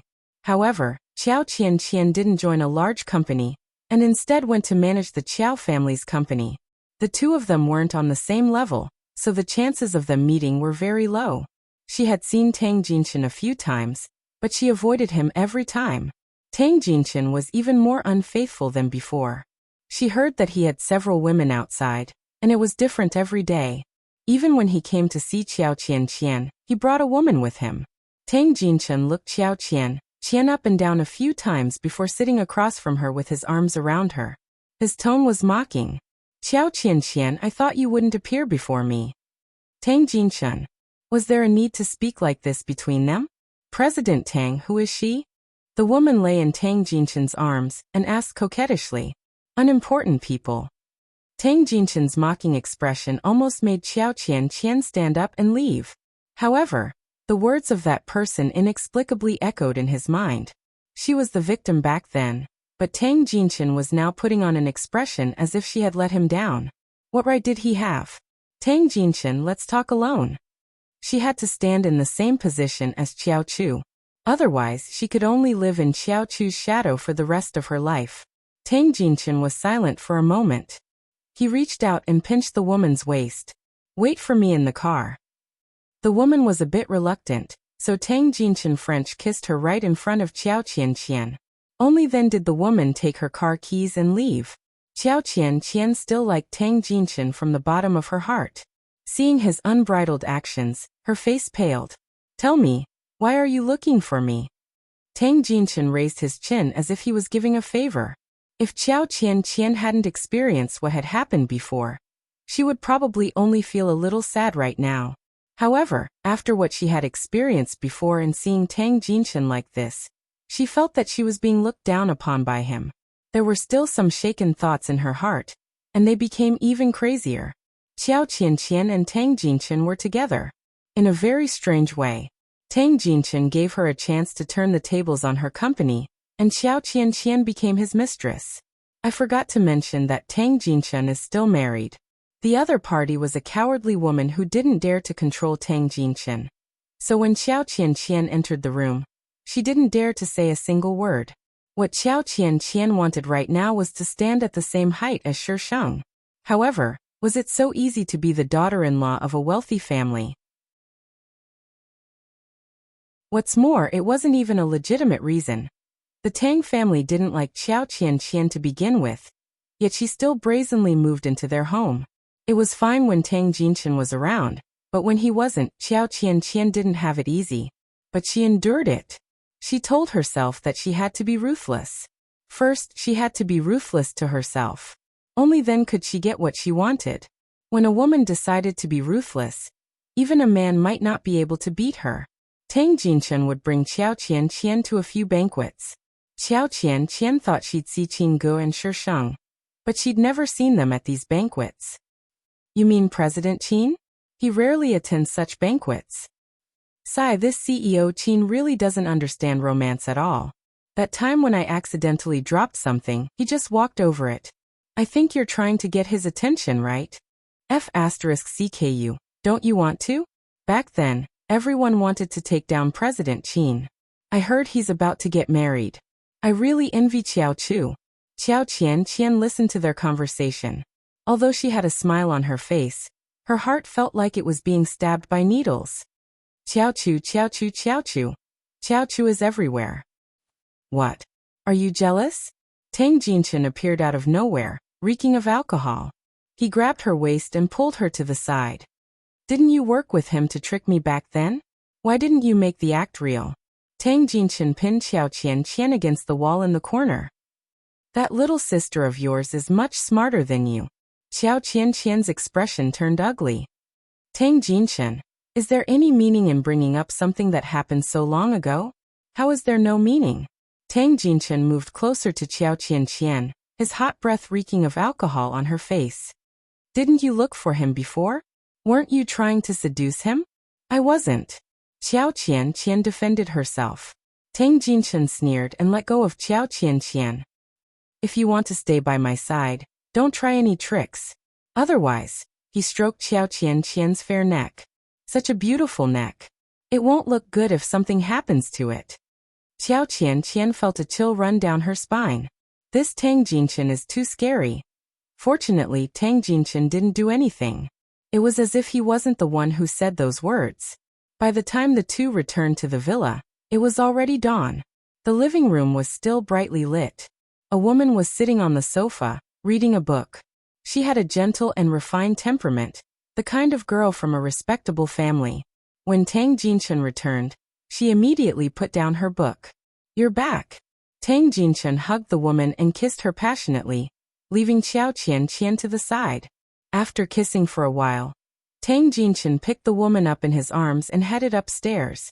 Qiao Qian watched his back, her nails digging into her flesh as hatred slowly surfaced in her eyes. Qianjie, you can't do that. A pregnant woman stood behind Qiao Qian, looking at her timidly.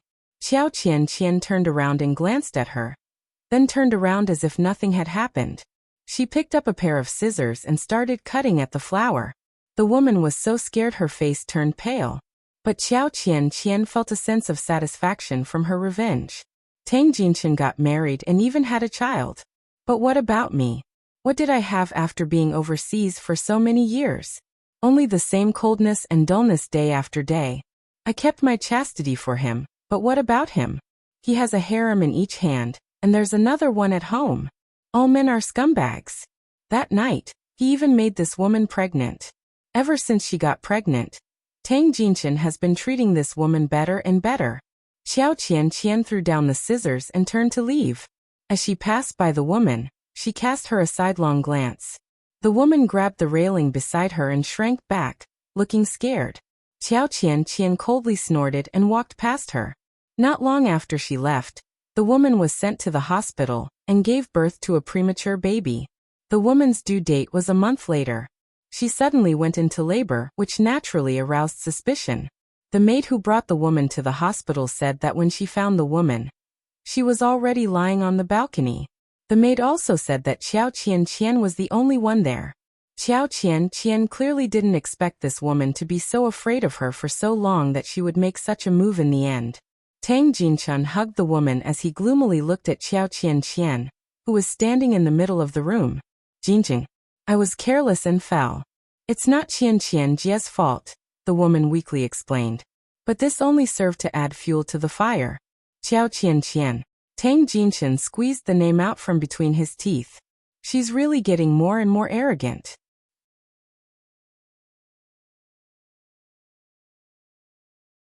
Chapter 444. Because of this, Tang Jinchen gave Qiao Qian a harsh warning, and even bought her company. She couldn't stop him even if she wanted to. But Qiao Mu was like a vampire, constantly asking Qiao Qian for money. The more she gambled, the more she asked Qiao Qian for money. But with the company changing owners, Qiao Qian didn't have much money on her. Qiao Mu kept asking for money, and Qiao Qian successfully fell out with her. Without money, Qiao Mu went to cause trouble for Qiao Qian, and the relationship between Qiao Qian and Tang Jinchen became more and more tense. Tang Jinchen's wife and son also interfered. Because it was a sadistic novel, as the female lead, Qiao Qian was definitely the one being abused. But Qiao Qian's heart was slowly being invaded by hatred. Tang Jinchen seemed to be addicted to tormenting Qiao Qian, tormenting her in different ways. Qiao Qian inadvertently found out that it was Tang Jinchen's second sister and mother who kept badmouthing her to Tang Jinchen, sowing discord between them. Qiao Qian wanted to explain things to Tang Jinchen, but something happened. Tang Jinchen's son went missing. Tang Jinchen treasured his son a lot. Whether it was for Qiao Qian or for real, his son was undoubtedly the Tang family's gold nugget. Now that this gold nugget was missing, the Tang family was panicking. After the Tang family called the police, they quickly found out who took the gold nugget. Qiao Qian looked at the person on the screen, blood rushing to her head. She couldn't react for a while. Slap. Qiao Qian was stunned. Although Tang Jinchen tortured her mentally and sometimes tortured her in bed, he had never hit her like this. Qiao Qian, if anything happens to my son, you'll be buried with him, Tang Jinchen said fiercely. This isn't. It's my fault. What does Qiao Mu taking the child have to do with me? What right does Tang Jinchen have to pin this crime on me? In the end, the gold nugget was still rescued. Ever since Qiao Qian stopped giving Qiao Mu money, Qiao Mu started borrowing from loan sharks. The more she borrowed, the more she couldn't afford it, so she targeted Tang Jinchen's son. But she had no experience in committing crimes, so it was completely within reason. Qiao Mu was sent to prison. But Qiao Qian was still chased out of the family. Qiao Qian, I misjudged you. This was the last thing Tang Jinchen said to her. Qiao Qian couldn't take it lying down. Later on, she wanted to kill Tang Jinchen's wife. While the two were pushing and shoving, Qiao Qian was pushed under a car. Although she didn't die, her leg was amputated. Tang Jinchen had probably completely given up on Qiao Qian and was suing her for intentional injury. Qiao Qian had no choice but to accompany Qiao Mu. Although she wouldn't spend the rest of her life in prison, by the time she came out, she'd have used up most of her karmic luck, and her life would be miserable. As for Tang Jinchen, he was still a playboy, but he never had any other children.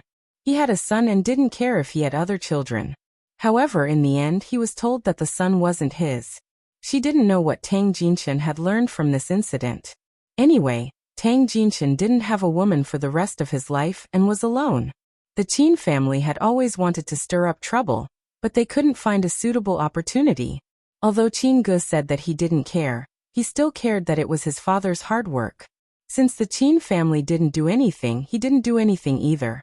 Later, Qin Ling tried to probe him twice, but Qin Ge easily resolved it. In the end, Qin Ling probably knew that he had no chance and gave up. Shi Sheng heard that he had brought Qin Xian back, but she didn't appear in front of Qin Ge. Instead, 2 months later, when Shi Sheng went to the hospital for a premarital checkup, he saw Qin Xian being escorted into the OB/GYN department. It was as if they were afraid that Qin Xian would run away. Qin Ge. Qin Xian looked at Qin Ge, and her eyes lit up. She probably wanted to come over, but the people around her dragged her into the OB/GYN department. Qin Xian struggled violently, asking Qin Ge for help with her eyes. What's going on? Shi Sheng looked at Qin Ge with a dumbfounded expression. Qin Ge patted her head. The Qin family is in a mess. I told you. What do you mean? However, Qin Ge didn't want to say more. It wasn't until the checkup was over, and Qin Ge drove home that he told Shi Sheng. Qin Xian is pregnant with Qin Ling's child. Shi Sheng was dumbfounded. What are you talking about? It's already bad enough that your cousin likes your cousin. Now the father and daughter are going to heaven. As a pretentious Shisheng who could accept cross-species relationships, he really couldn't accept this kind of plot. She didn't have to comment on the taboos between siblings. The taboos between father and daughter were too strong. Qin Ge patted Shisheng's head. I didn't want to tell you this, but you just had to know. Is there something wrong with Qin Ling? He wouldn't even let go of his own daughter? Probably. Qin Ji's voice was low. He only has one daughter. If Qin Xian gets married, the Qin family's business will have to change its surname. He won't allow it. That's why he supported Qin Xian to pester me. After all, I'm a member of the Qin family. After a long while, Shisheng murmured. He's not afraid of deformity. This world was too crazy. She needed to be quiet. Based on my understanding of Qin Ling, if Qin Xian really gives birth to an abnormal child, he will definitely let Qin Xian continue to be pregnant until she gives birth to a healthy child. Shisheng. Qin Ling was awesome. This matter wasn't within Shisheng's consideration, so he quickly brushed it aside. Shisheng and Qin Ge didn't hold a wedding. After all, pretentious Qin Ge had experienced all kinds of weddings. Qin Ge didn't like crowds either. He had wanted to hold a wedding because he wanted to give Shisheng a wedding. But Shisheng didn't want it, so he naturally listened to his wife. The two of them chose an auspicious day to get their marriage certificate, and treated people they were familiar with to a meal. There was another person who rushed back from afar, Chen Shi. After he graduated, he followed in the footsteps of his goddess and left the city. But this time, Chen Shi was the father of an 8-month-old child. Probably because of his fear of Qin Ge when he was a student, Chen Shi was always a little afraid of Qin Ge when he was in front of him. He even stuttered when he spoke. In the end, Shisheng couldn't stand it anymore and chased Qin Ge back to work. Only then did the two of them talk about the recent situation. Chen Shi was doing pretty well there. It was best to describe him as a harmonious family. If you hadn't left back then, you would have been President Chen with an annual salary of 10 million. Shisheng teased Chen Shi. Do you regret it? For my goddess, let alone 10 million a year, even 100 million a year, I would still consider it.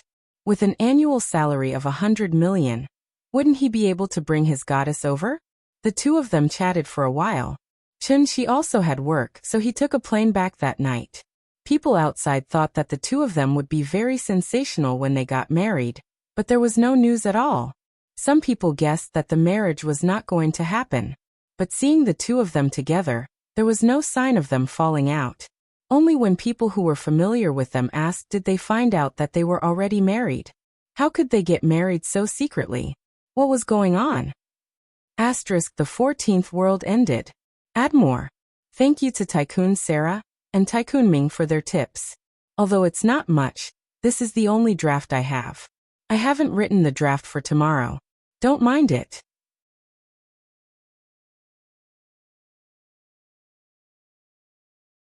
Chapter 445. Shisheng and Qin Ji's later years were rather boring. Qin Ge actually went back to being a professor, and insisted that Shisheng sit in the classroom and listen to his lectures. He said he didn't teach her when he was younger, so he had to make up for it now. Shisheng was already so old, yet he still had to sit in the classroom with a bunch of radishes. She had the strength to refuse. Reporting, Professor, your wife skipped class again. This was the sentence Qin Ge heard the most. She didn't listen to his lectures back then, and she still didn't listen to his lectures now. Did he have a bad lecture? Qin Ge passed away due to a bad heart. He was still in class at the time, but for some reason he suddenly fell ill. Shisheng watched over him by his bedside for 3 days and 3 nights, but Qin Ge still didn't make it. Choo-choo. In his final moments, the only thing Qin Ge called out was her name. Shisheng held his hand. My name is Shisheng. Shur as in Shurmu, and Sheng as in Sheng-ge. Shur. Sheng? Qin Ji's murky eyes were filled with confusion. He seemed to have heard this name somewhere before. Sure. Qin Ge suddenly grabbed Shisheng's hand and opened his mouth, trying to say something. But he didn't say it out loud. Shisheng quietly watched as Qin Ge closed his eyes and took a deep breath. See you in the next world. Shisheng returned to the system space and drew his sword as usual. The iron sword had already returned to its original appearance, and it no longer had the messy light from before, but it looked even sharper than before. Other people's swords would become less sharp when they leveled up, but this one was even sharper and more intimidating. Before Shisheng could reach him, the system had already displayed the information he needed. Name, Shisheng morality points. 159000 health points, 40 contribution points, 34,000 mission rank, B mission points, 92 hidden mission, completed hidden mission reward, 2,000 contribution points item list, Queen's crown, Ghost King's heart, Dark Knight. One didn't even need to look to know his morality points. Poser Xing didn't care. Tell I what the hell is this Dark Knight thing? What does it do? Enter. Slap. The system's voice stopped abruptly. Shisheng supported the screen with one hand while his other hand quickly typed on the screen. The dense numbers in front of him were dazzling. Warning. Warning. The system has been hacked. Activating defense mode. The cold electronic voice echoed in the air. The woman standing in front of the screen expressionlessly continued what she was doing. About 3 minutes later, Shisheng kicked the screen. F***. The person behind you is awesome. It was actually set to automatically destroy the data. Host, please don't do such dangerous things again. The system warned. Shisheng's eyes swiveled as she stared at the screen for a few seconds with ill intentions. The system's chrysanthemum tightened. The host was going to cause trouble again. However, its host didn't do anything. It was as if it was just an illusion. Are you sure you want to enter the next dimension? Initializing teleportation. Sending this scourge away was the most important thing. Just as Shisheng's figure disappeared, a blurry figure appeared on the screen. Master. Activate self-check mode. The system was dumbfounded. Why did it have to self-check? Although it didn't understand, the system still activated self-check mode and checked every part of the system. Master, there's no problem. She must have done something. The system's master's tone was firm. I'll check again. Deal with Feng Xi first. It had already erased him once, but he seemed to have remembered this dimension at the end. However, why did the master have to erase Feng Xi's memories? Since the master wanted the host to fall in love with Feng Xi, wouldn't it be better to let Feng Xi have his memories? Feng Xi is very dangerous. The screen flickered a few times and the blurry figure disappeared. Everyone is dangerous, but I'm an idiot. This was a transmigration harem plot. The female lead transmigrated into the body of Lu Rua, who was framed and banished to the cold palace. The female lead was quite awesome and came with a harem system. The system settings were like this. The female lead had to have sex with the male lead, and the system obtained the emperor's aura from the male lead. When the system reached the maximum level, it could bring the female lead back to the modern world. Therefore, in order to go back, the female lead began to fight for favor. Who was the male lead? The male lead was, of course, the emperor. With the system in hand, the female lead was invincible.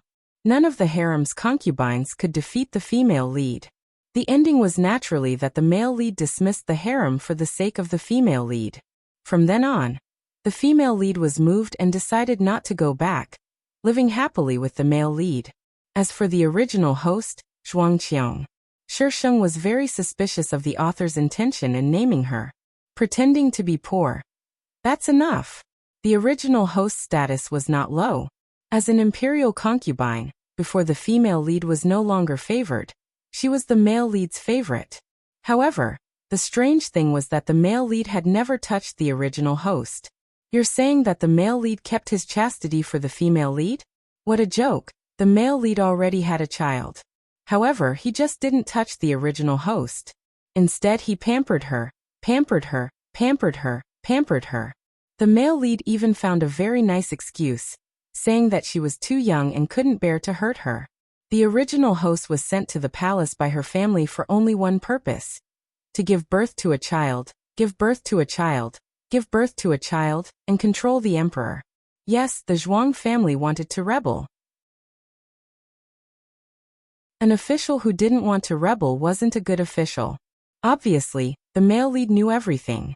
If the male lead didn't touch her, how could the original host reproduce asexually? When the original host was still thinking about how to seduce the male lead and give birth to a child, the female lead appeared. As soon as the female lead appeared, the original host, who had the title of imperial concubine, could only slap the female lead's face and be stepped on.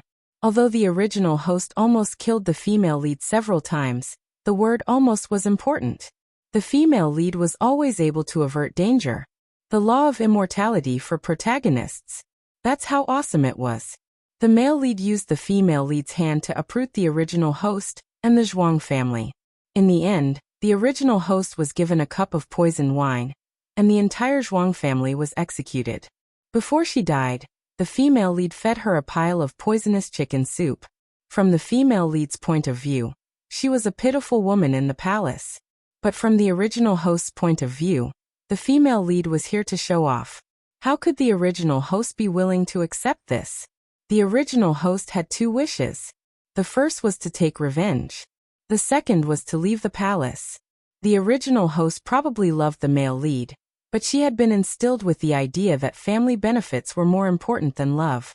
So between love and family, the original host chose to stand on the side of her family.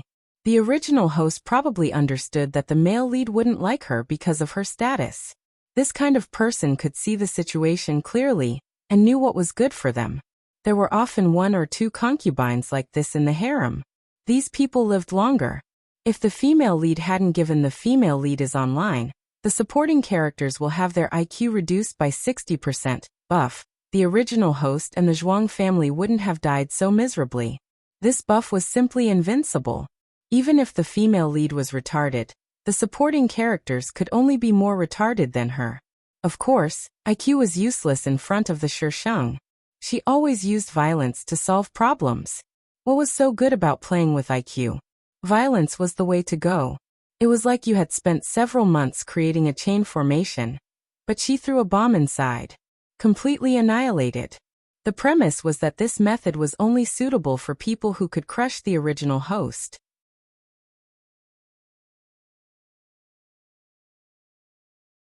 Chapter 446. Shisheng didn't wake up until she finished reading the plot. She was lying on a large carved bed with curtains outside. She could vaguely see the palace maids waiting outside. Shisheng stared at the top of the bed. She shouldn't be late. The female lead had transmigrated and stayed in the cold palace for a while. She should be preparing to attract the male lead's attention now. This wasn't a clean novel. The male lead had slept with many women, and the female lead had also been slept with before. For some readers who wanted to read a clean novel, this kind of novel was definitely poison. Your Highness, are you awake? A figure walked in front of the curtains, bowed her head and asked respectfully. Yes. Shisheng responded. Xu Fei sent someone to invite you to Snowfall Garden to admire the plum blossoms. Your Highness, what do you think? Xu Fei? Admire the plum blossoms? Shisheng quickly went through the plot, and soon had an answer. Xu Fei had always been against the original host. She didn't have good intentions when she invited the original host to admire the plum blossoms. However, she didn't end up well. Instead, she made a wedding dress for the female lead, and made the male lead notice the female lead. I'll go. Why wouldn't I go? How could she miss out on a scene between the male and female lead? She had been a professional spectator for 100 years. Probably because the main battlefield in this world was the Imperial Palace, the author emphasized on the Imperial Palace. Therefore, the Imperial Palace in this world looked very luxurious. It was comparable to the special effects on TV. Shisheng went out, and found that it was snowing. It must be snowing when admiring the plum blossoms. Shisheng adjusted the red fox fur coat she was wearing before she was helped into the carriage. Snowfall Garden was filled with red plum blossoms. At this time, the snow was white and the red plum blossoms were blooming. The fragrance of their bones wafted into her nose, bringing with it a refreshing chill. Every emperor would have a deceased empress. And this emperor's feelings towards the deceased empress must not be ordinary. The red plum blossoms in Snowfall Garden were planted by the late empress. The imperial concubine has arrived. Following this slightly shrill cry, the colorful concubines in the pavilion in the distance rushed out. Their legs were slightly bent, their hands were placed on their waists, and their heads were lowered as they waited for Shisheng to come over. The original owner was an arrogant and despotic master in the palace. Although she didn't kill anyone, she had learned the necessary means of torturing these harem women. So these concubines were more afraid of the host. Shisheng alighted from the carriage and walked towards them. May the imperial concubine have good fortune and peace. You may rise. Shisheng passed between them and entered the pavilion. Most of these people were just background characters, so there was no need to pay attention to them. Imperial concubine Shu's appearance leaned towards the flirtatious side. At first glance, she gave off a huge visual impact. In this harem, other than the original owner, Imperial concubine Shu was the most favored. Elder sister, your complexion doesn't look too good today. Did you catch a cold? Shu Fei smiled and moved forward to speak. It is quite cold. Consort Shu, you don't mind giving your fox fur coat to Ben Gong to keep out the cold, right? Shisheng raised her head to look at Consort Shu. Her eyes were calm, but there was a hint of coldness in them. There was a saying that a woman should not make things difficult for another woman. However, if a woman did not make things difficult for another woman, could it be that she would fight with a man? Other than waiting for the emperor all day, the women in the harem could only fight with the concubines for a bit of fun. Consort Shu's smile froze for a second before she smiled and said, "This is something little sister has used before. How could I give it to elder sister? Little sister will have someone bring a new one over." This consort doesn't mind. Consort Shu grabbed the edge of the fox fur coat, and her eyes were filled with curiosity. What was wrong with this cheap woman today? After hesitating for a few seconds, Consort Shu still took off the fox fur coat.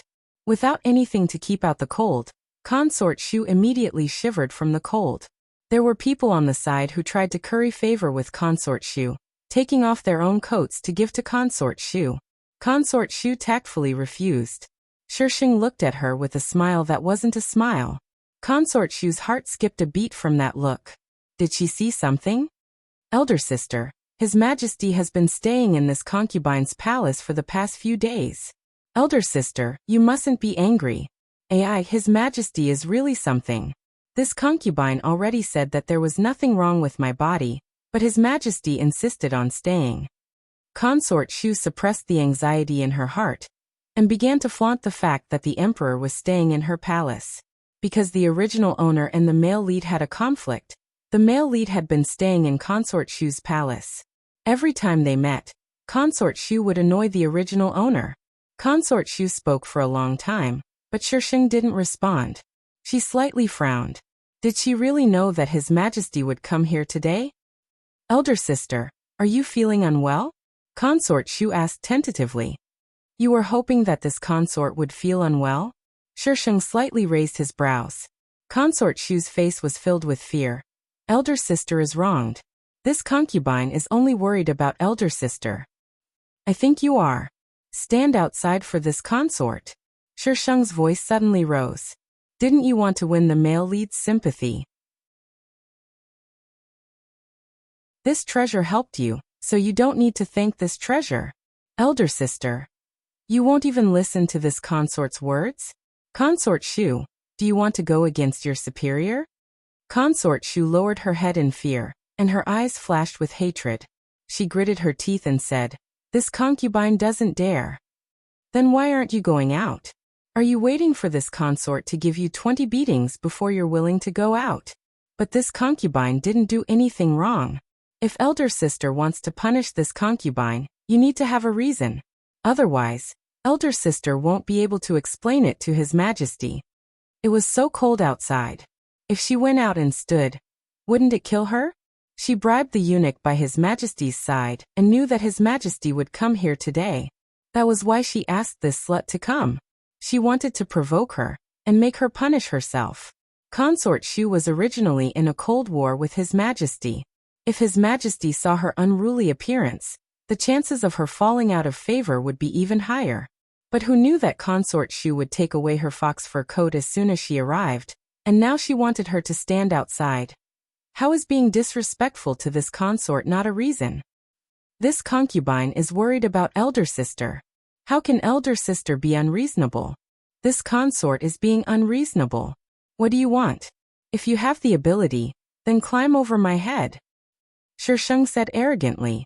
The surrounding people didn't dare to breathe loudly. Consort Shu and Consort Shu would fight as soon as they met. It was a 50-50 outcome. It seemed that Consort Shu had won today. However, Consort Shu seemed to be even more arrogant today. Could it be that His Majesty had already reconciled with Consort Shu when they didn't know? Consort Shu's face turned red. She was angry and annoyed. What was above her head? Imperial noble consort and empress. They had been working hard for the position of empress, but His Majesty didn't plan to appoint an empress, so their efforts were useless. As for the imperial noble consort, this position wasn't that easy to climb up. Consort Shu, if you don't go out, I will take out my sword. Consort Shu secretly hated it. Who told her to have a lower status than this slut? Consort Shu walked out with her arms crossed. When His Majesty came, she would complain. Let's see how long she could be arrogant for. It was snowing heavily outside. Consort Shu stood for a while, and a lot of snow fell from her body. Her body was frozen stiff. Why wasn't His Majesty here yet? Because it wasn't pure ancient language. The words used were not refined. Please treat it as a vernacular language. Cherub, don't find fault with it.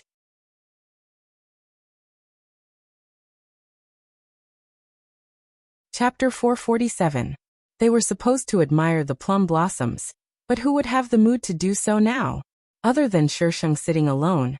The others stood on both sides of the pavilion and formed groups, afraid that the fire would spread to them.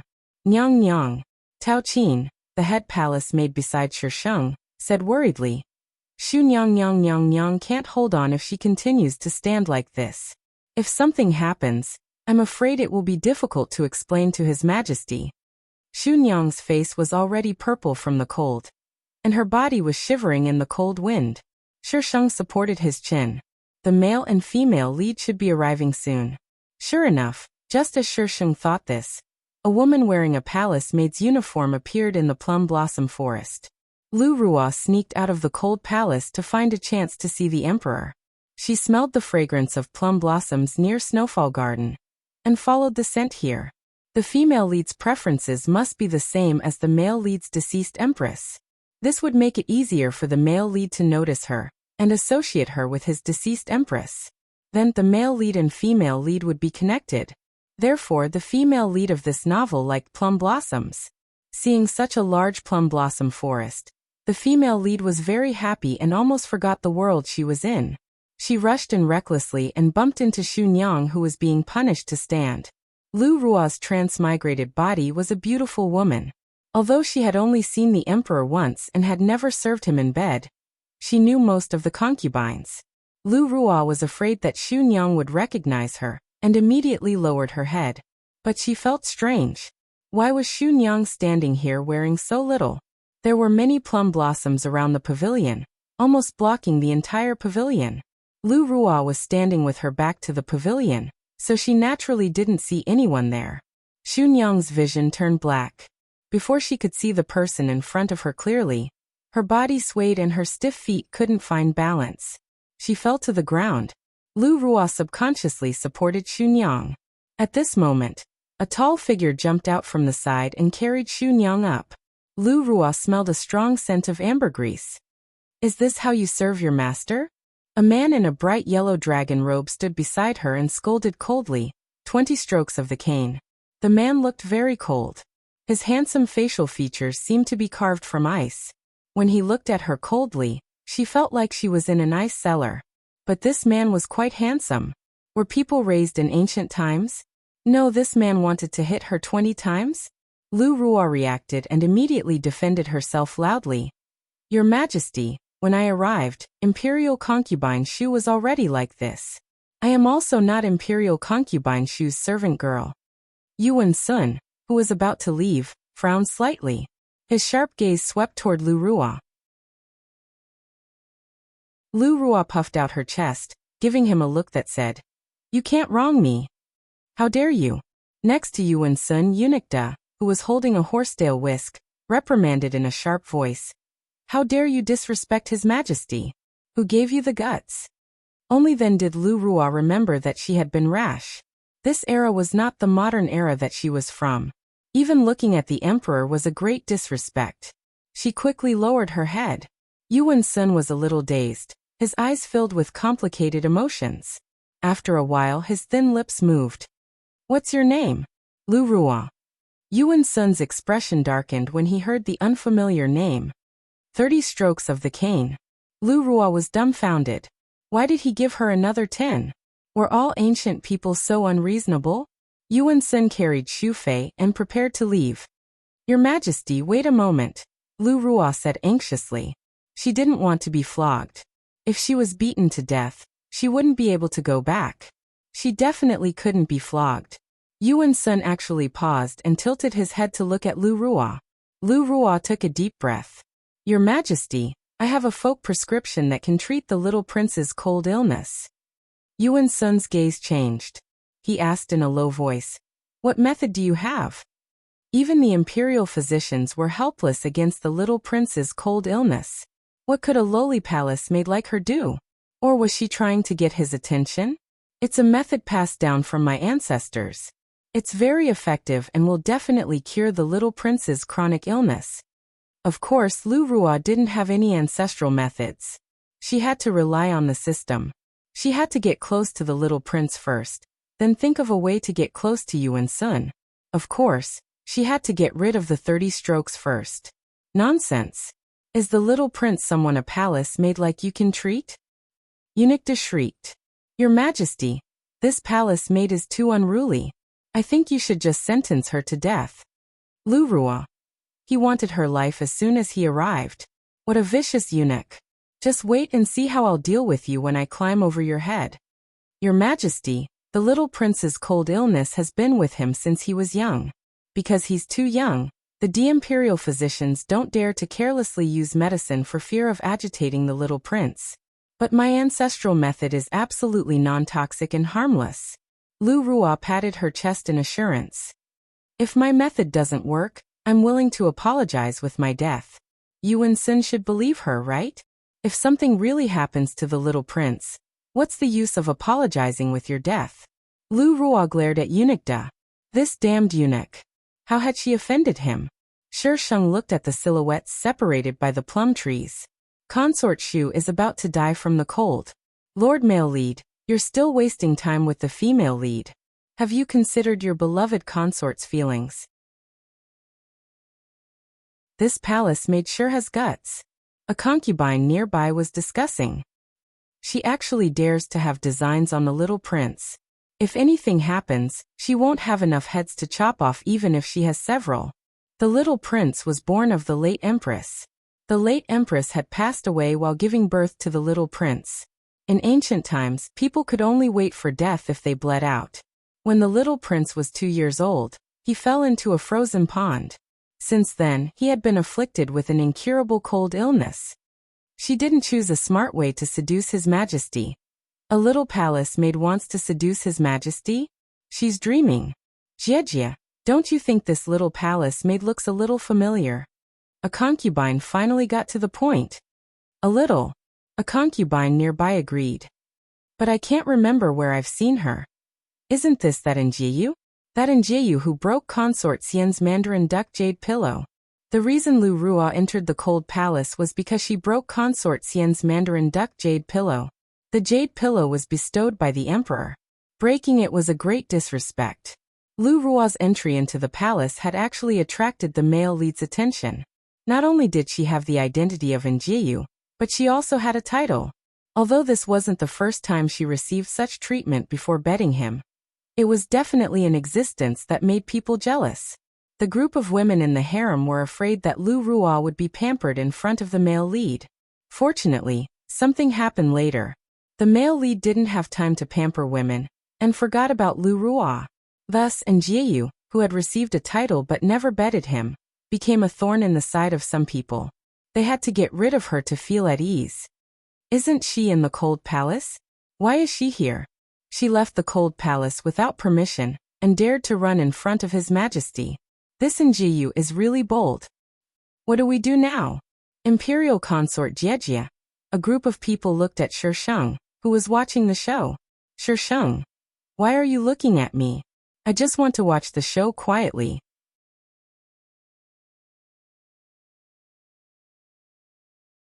Chapter 448. Under the gazes of the girls, Sheng didn't budge. The girls were confused. That Jieyu seduced His Majesty, but Imperial Consort Wang didn't do anything? Lu Ruo and Yuan Sun had also finished their discussion. In the end, Lu Ruo was still hit 30 times. But Yuan Sun clearly remembered Lu Ruo. Imperial Consort Wang, His Majesty invites you over. A eunuch beside De Gonggong jogged over. Sheng gathered her fox fur coat and stood up. It was her turn. As she walked out of the pavilion, she bumped into the female lead, who was being carried out to be hit. The female lead looked at the pavilion where Sheng had come out, then at Yuan Sun's army, who had already left. So she was being blamed for someone else again? Imperial Consort Shu and Imperial Consort Wang didn't get along. Imperial Consort Wang was clearly making things difficult for Imperial Consort Shu. But she was the unlucky one? Just like her body before. Imperial Consort Xian was clearly the one who broke it, but brazenly pushed the blame onto her. How could these women in the palace be so ruthless? Lu Ruo glared at Sheng angrily. Sheng's lips curled into a faint smile. The bright red fox fur coat enveloped her entire body, making her look even more petite and beautiful.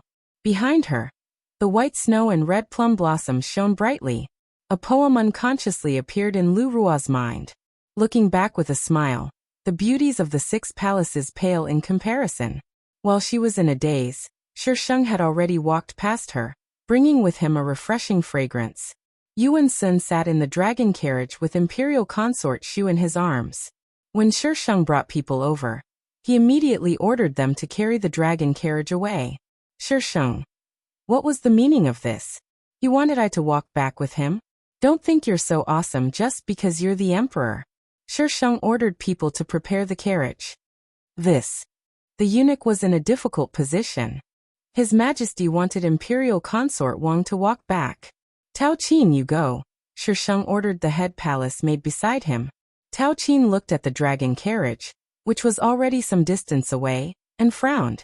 She bowed slightly. Yes. Yuan Sun's expression was extremely ugly. Does she still have me in her eyes? Yuan Sun gritted his teeth. It was unknown if he was asking Eunuch De, who was standing beside him, or if he was talking to himself. De Gonggong hesitated. Should he accept or not? Would His Majesty punish him if he made a mistake? However, Yuan Sun didn't say anything else. He returned to mental nurturing palace gloomily. Yin Guifei, reflect here. Yuan Sun said coldly, then carried Consort Shu into Yangxin Palace. Sheng. Reflect on what? Torment Imperial Concubine Shu? Nyang, just bear with it for a bit. Tao Qin advised in a small voice. Is he punishing me? Sheng turned to look at Tao Qin. Tao Qin nodded slightly, her tone worried. Your Highness, your relationship with His Majesty has been a bit tense recently. It's best if you don't disobey His Majesty. Otherwise, the one who will suffer will be you. Sheng grumbled for a long time, secretly thinking about which posture he should use to rush in and hack Yuan Sun to death. However, Yuan Sun was the male lead and belonged to the unkillable series. Sheng was depressed. Why didn't the system give me a cheat? I want the kind of cheat that can directly hack the male and female leads to death. When will my newbie gift bag be given out? Host actually still remembers the newbie gift bag. How scary. Hashtag my host's obsession with the newbie gift bag hashtag. In a corner not far from Yangxin Palace, a man dressed in a white brocade robe was looking at the red figure pacing back and forth outside Yangxin Palace. Who is she? The man tilted his head slightly and asked the youth dressed as a page behind him. The youth sized her up for a moment, then respectfully replied, the Zhuang family's legitimate daughter, Yin Guifei. Yin was Zhuang Qiong's title. She's that favored noble consort. Master, is there a problem? The youth curiously looked at the red figure. Why was his master suddenly interested in this Yin Guifei? Let's go. The man turned to leave. The youth scratched his head in confusion. Weren't they going to see His Majesty? Why weren't they going? Shisheng waited outside Yangxin Palace for at least 2 hours. Her patience was exhausted and she prepared to leave. Whoever wants to serve His Majesty can serve him. I'm not going to serve him anymore. Looking for trouble? I'm not afraid of him. I have a sword. Just as Shisheng was about to leave, Eunuch came out and summoned Shisheng for an audience. Yangxin Palace was very large. Young and beautiful palace maids stood in rows, their fragrance wafting in the air. Shisheng entered the bedchamber. Yuan Sun had already changed into casual clothes and was sitting on the edge of the dragon bed. Consort Shu was lying on the bed with a pale face. It looked like she hadn't woken up yet. Why are you making things difficult for Consort Shu? Yuan Sun asked with a dark expression. She wants to harm me. Why can't I make things difficult for her? Strike first and gain the upper hand, understand? Consort Shu wants to harm you? Yuan Sun frowned. Why would she want to harm you? What evidence do you have? Shisheng pursed her lips. Why else? For you, of course. I don't have any evidence. Anyway, I said she wants to harm me, so she wants to harm me. Shisheng said such shameless words as if it was only natural. Yin Guifei. Yuan Sun warned with a dark expression. Don't think that just because we dote on you, you can be unreasonable and overestimate yourself. Shisheng looked curious. I don't know about the immensity of heaven and earth, but do you? Yin Guifei. Yuan Sun was furious. Don't you have any manners? They actually dared to talk back to him, and even dared to talk back to him. It had only been a few days since they last met, but this woman's arrogance had increased. She didn't even care about him. In the past, she would at least restrain herself a little in front of him.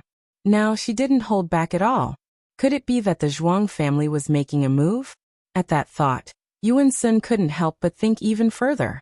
In the end, he didn't even know what to think. You're grounded for a month. Copy the Buddhist scriptures 500 times. You're not allowed to come out until you've finished. Now wasn't the time to fall out with the Zhuang family. Yuan Sun suppressed his anger and gave Shisheng the punishment before sending him out. Grounded for a month. Copy the Buddhist scriptures 500 times. Who the hell wants to copy? Shisheng turned around and forgot about the matter. However, she didn't leave the palace. It was too cold outside. But the news of her falling out with the emperor still reached the Zhuang family.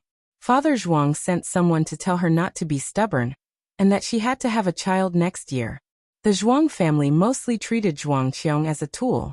Zhuang Qiong had been instilled with the idea that the family's interests were greater than anything else. So she could only do as Father Zhuang said. But there wasn't much to say.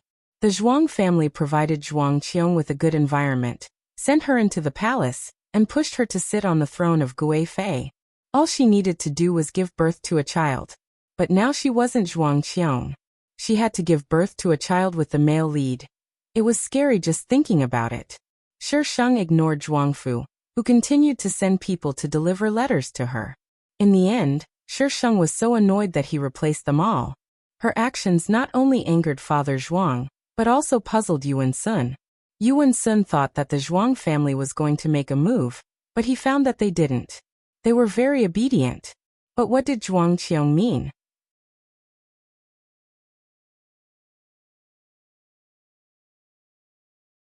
Chapter 449. Yuan Sun hadn't stepped into Shisheng's palace for a month, and many people guessed that Shisheng had fallen out of favor. Consort Shu had spent the most time in bed this month, and her tail was about to reach the sky. These people changed their sails according to the wind. In the past, our palace always picked the fabric first, but this time, Consort Shu's side actually picked first. Tao Qin hugged 2 bolts of fabric and followed behind Shisheng. Your Highness, don't squabble with His Majesty. Just give in. Who the hell was squabbling with the male lead? Give in? Give in my ass. Do I look like someone who would give in so easily? Seeing that Shisheng wasn't speaking, Tao Qin began to nag incessantly. His Majesty still thinks about you, or he wouldn't have specially sent so many things over yesterday. Your Highness. After a month of stalemate, Yuan Sun finally couldn't sit still. Yesterday, he'd sent people to deliver a lot of good stuff. According to the norm, Shisheng would definitely thank him for the gifts, and then the two of them would probably make up. However, Shisheng didn't play by the rules. She accepted the gifts but didn't express anything. Tao Qin tried to persuade him for a long time, but Shisheng didn't seem to hear her. In the evening, Eunuch De came over to announce that Shisheng was to serve her in bed tonight. Shisheng was completely dumbfounded. Yuan Sun actually wanted her to serve him in bed? Was there something wrong with him? In the past, Yuan Sun would always come to her place, but this time, he was ordering her to serve him in Yangxin Palace. Yuan Sun wasn't going to do something to her, was he? F***ck. Of course, Shisheng was determined not to go, and refused with the excuse that she wasn't feeling well. In the end, Yuan Sun actually came in person. Shisheng stood there expressionlessly, neither bowing nor speaking. The atmosphere was a bit awkward. Yuan Sun spoke first. "Beloved consort, are you still angry with us?" "No." Yuan Sun took 2 steps towards Shisheng and reached out to pull her. But Shisheng dodged to the side. "If the female lead saw you touching her, male lead, I'm telling you, you'll die a horrible death." "You're still saying that you're not angry? Our attitude was a little bad before, but what you did was wrong. No matter what, Consort Shu is still one of the 4 consorts. You teased her like that. Even if we wanted to protect you, we couldn't be too obvious." Shisheng had goosebumps all over his body. "Male lead Darren, please let this baby off." Shisheng pulled her clothes together. This male lead wanted to do something to her. She was so scared. Where his eyes soared. "Didn't you say that I was making things difficult for Imperial concubine Shu? How did it become a prank now?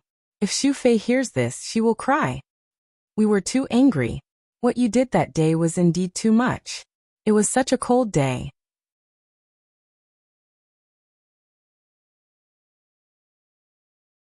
He'd always thought this woman was a pawn sent to him by the Zhuang family. He doted on her and occasionally coaxed her. She was nothing to be afraid of. He hadn't expected her to be so bold as to kill someone right in front of him.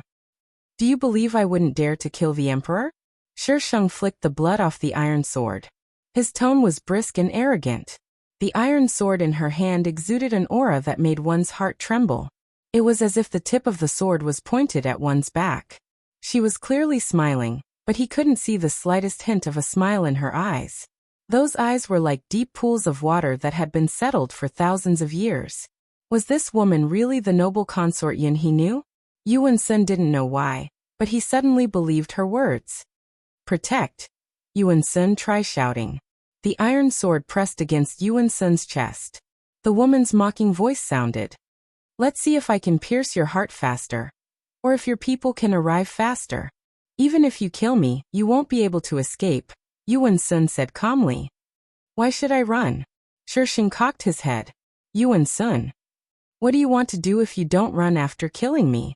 Yuan Sun took a deep breath. "The Zhuang family is just using you as a pawn.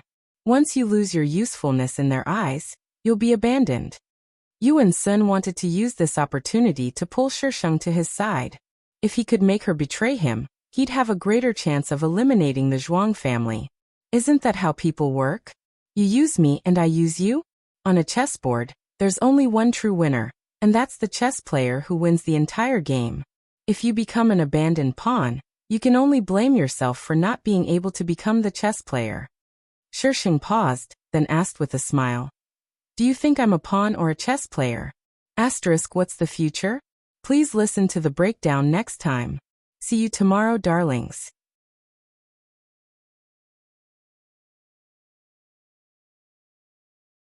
Chapter 450. Do you think I'm a pawn or a chess player? Her tone was calm, but Yuan Sun could hear her arrogance. Yuan Sun's thoughts turned. "Yin Guifei, what do you want? Do you think I'll let you off if you want to do this to me?" Shisheng's iron sword easily pierced Yuan Sun's clothes. The moment the cold blade touched his skin, a chill entered his body from the tip. It was as if he'd been pushed into icy water in the dead of winter. Even his bones emitted a chill. Yuan Sun had never felt so close to death. Shisheng didn't continue to use force. She could feel the rebound from Yuan Sun's body. If she used any more force, she'd definitely be sent flying by the protagonist's halo buff. If that happened, she'd fail to act cool and get slapped in the face instead. Shisheng gestured at the teapot on the table with his chin.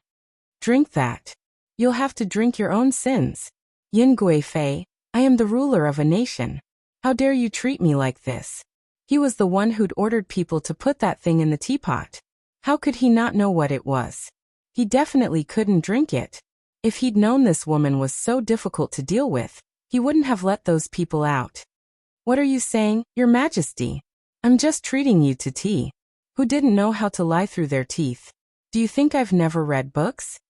Your Majesty, do you want to drink it yourself, or do you want me to feed you? Yuan Sun found those words extremely familiar. Just a moment ago, he'd said those words. Now in the blink of an eye, she'd said those words. As the emperor, Yuan Sun had to have patience. So he tried his best to stall for time with Shisheng, trying to find a chance to send a message to the people outside. Shisheng obviously didn't have the patience to deal with Yuan Sun. When Yuan Sun tried to persuade Shisheng, she violently kicked him over, picked up the teapot, and poured it into his mouth. Your Majesty, I wish you good luck. Shisheng dragged him out of a nearby window. Yuan Sun fell flat on his face. Before he could even cry out, he heard his imperial consort say sinisterly, Don't even think about coming back for me. I might not be able to take on all of you one-on-one, but I guarantee that I'll have no problem blowing up the entire imperial city. Since I dared to let you go, I must have a way to deal with you. Anyway, I'm not afraid of death. The last sentence was the main point. Yuan Sun crawled up pathetically. Shisheng leaned against the window and met his gaze. Zhuangqiang, just you wait. He really wanted to strangle this woman to death. Shisheng turned around and threw out the man in black on the ground. I'm so scared. Shisheng patted his chest and slammed the window shut. The light disappeared, and Yuan Sun's figure was immediately covered by darkness. Zhuangqiang. The next day, Shisheng heard that Lu Ruo had been promoted to Jiaoyi. Looks like Lu Ruo was the one who helped Yuan Sun settle it last night. Shisheng didn't know if that medicine really had a forgetful effect, but Yuan Sun seemed to have completely forgotten that he'd come looking for trouble. Yuan Sun definitely wouldn't tell anyone about this. Of the people who'd come to her palace last night, only a few knew the truth. Those who did would have been killed by Yuan Sun immediately. Shisheng was rather displeased when he thought about it. He just put on a show, but Yuan Sun had forgotten everything just like that? Yuan Sun wasn't an idiot. He probably had someone by his side who could give him advice and know all the details. So Yuan Sun probably just didn't know what had happened inside. He probably knew what had happened. It could be seen from the gradually increasing number of imperial guards outside, as well as the palace maids and eunuchs who'd been quietly replaced. Imperial consort. What does His Majesty want to do? Right now, no one was allowed to leave the palace.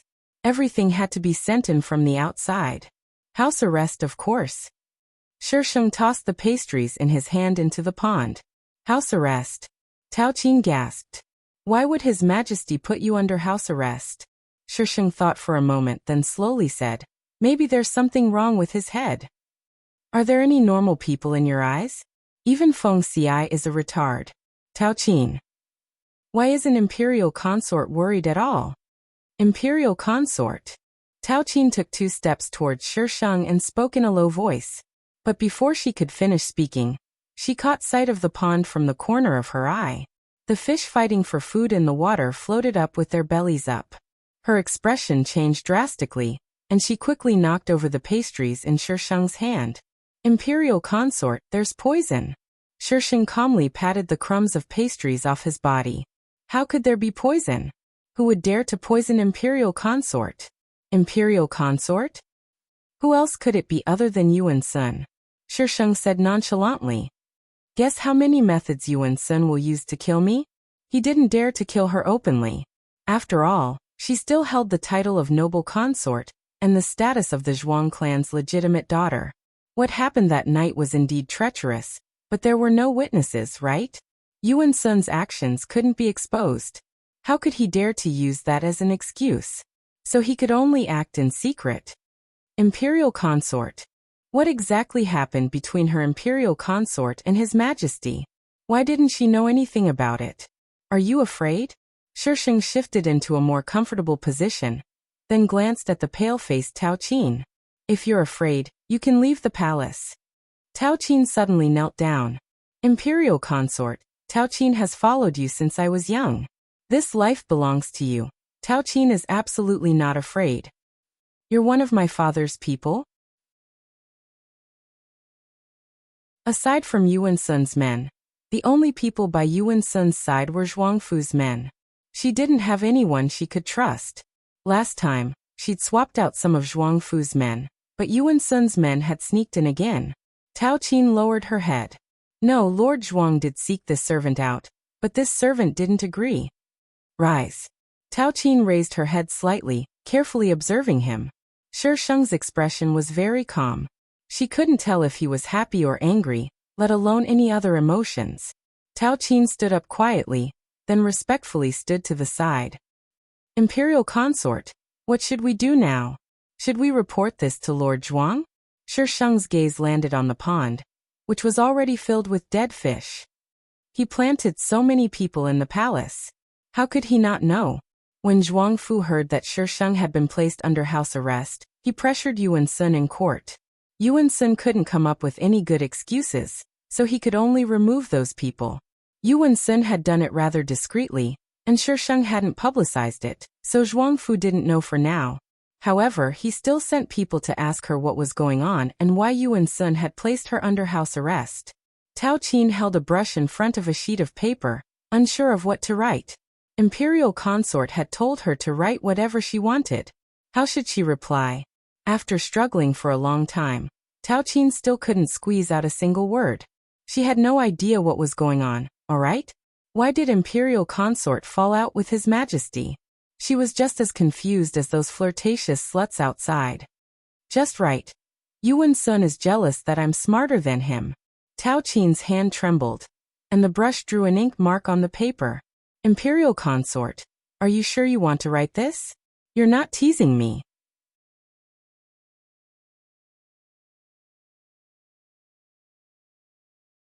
Chapter 451. This reply had not only reached Father Zhuang and Yuan Sun, it had also reached the hands of someone else. A man dressed in white stood in front of the window. His body was like a jade tree, and half of his black hair was tied up with a white jade crown. The other half hung behind him like a waterfall. The man put down the paper he had copied down, and there was a hint of amusement in his voice. This Zhuangqiong is a little interesting. What do you mean by a little interesting? Master, isn't she courting death? The youth beside him scratched his head. Yuan Sun doesn't dare to touch her. The man turned around, and a handsome face appeared in front of them without warning. The corners of his mouth turned up slightly, and there was a faint smile on his face. His peach blossom eyes were filled with tenderness, like a spring breeze blowing across thousands of miles. The first impression he gave was that he was a very gentle man. He was so gentle that one couldn't wait to give everything to him. Even though the youth had watched him for many years, he was still stunned by his master every time. After a while, the youth recovered from his master's beauty. Master, why is His Majesty so afraid of the Zhuang family? The man's fingertips brushed across his lips and he smiled. I don't know either. The youth. If you don't know, then why do you look so confident? Shisheng's activities were not restricted. Her daily hobbies extended from feeding fish to wandering around the palace every day. There were rumors in the palace that she had fallen out of favor, but her status was still there. Those people gloated behind her back but didn't dare to show it. But there were exceptions. Oh, isn't this Sister Guifei? Why have you come to the Imperial Garden today? Consort Shu was dressed to the nines, and she was accompanied by a long line of palace maids. She swayed her hips as she approached.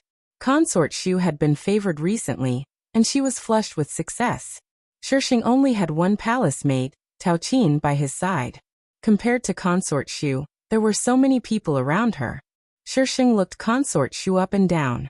It seems that you haven't fallen ill. You're in good health. Consort Shu's expression stiffened, and the scene in Snowfall Garden flashed across her mind. Sister, do you think you're still the noble consort Yun from back then? She still dared to mention this. Indeed not. Shisheng nodded in agreement. It seems that sister has learned her place recently. Without His Majesty's favor, this bitch would not be able to be arrogant. Self-awareness. Shisheng raised his eyebrows. What's that? Consort Shu cursed in her heart. Did she still think that she was Consort Yun who was favored by His Majesty? If it weren't for her status as an imperial concubine and the Zhuang family, who in the imperial harem wouldn't step on her? Elder sister, why don't we go over there and sit?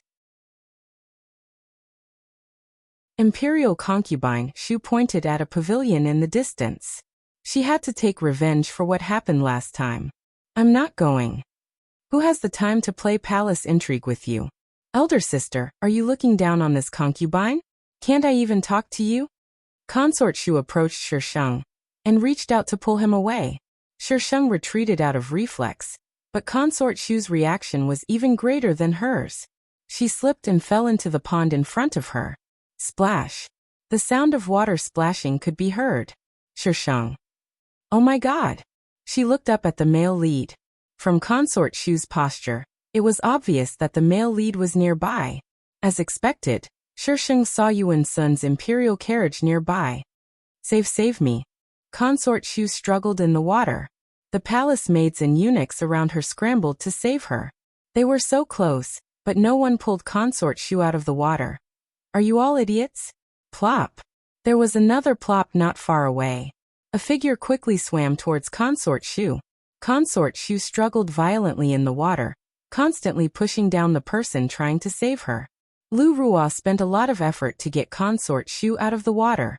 Just as she was about to get up, Consort Shu suddenly began to struggle as well. Shisheng hugged her chest and complained to Tao Qin. If her leg isn't cramping, then she must have been entangled by the seaweed. Your Highness, why are you still so calm when His Majesty is here? From His Majesty's angle, he must have thought that Your Highness pushed Consort Shu down. Yuan Sun walked past Shisheng and jumped into the water, causing a group of people to scream. Your Majesty! Yuan Sun brought Lu Ruo up. Lu Ruo might have fainted after drinking a few mouthfuls of water, but Yuan Sun didn't mind giving her mouth-to-mouth resuscitation. Cough, cough, cough, cough.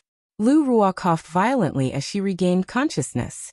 Who knew where these people had gotten their hands on cloaks in such a short time? Consort Shu and Lu Ruo both had one each. Yuan Sun naturally carried Lu Ruo, while Consort Shu was supported by others. Her face was deathly pale as she looked pitifully at Yuan Sun. Your Majesty. Yuan Sun glanced at Lu Ruo, then handed her to someone beside her. He walked to Consort Shu's side and carried her in a handsome princess carry. Your Majesty. Consort Shu leaned into Yuan Sun's embrace and sobbed quietly. This scene was so similar. Yuan Sun had everyone go to the Hall of Declaring Peace, including Shisheng. Shisheng shrugged nonchalantly, then glanced in the direction of Yuan Sun's imperial carriage. A moment later, she turned back. A man dressed in white stood beside the imperial carriage. His body was turned sideways, so she couldn't see his face clearly. However, his aura wasn't something an ordinary person could compare to. Who's that? Shisheng poked Tao Qin. There was no such person in the original owner's memories, and there was no such person in the plot. There was spiritual energy in this world, but it was very weak. It was so weak that she hadn't drawn spiritual energy into her body yet. Tao Qin glanced in that direction, then shook her head slightly.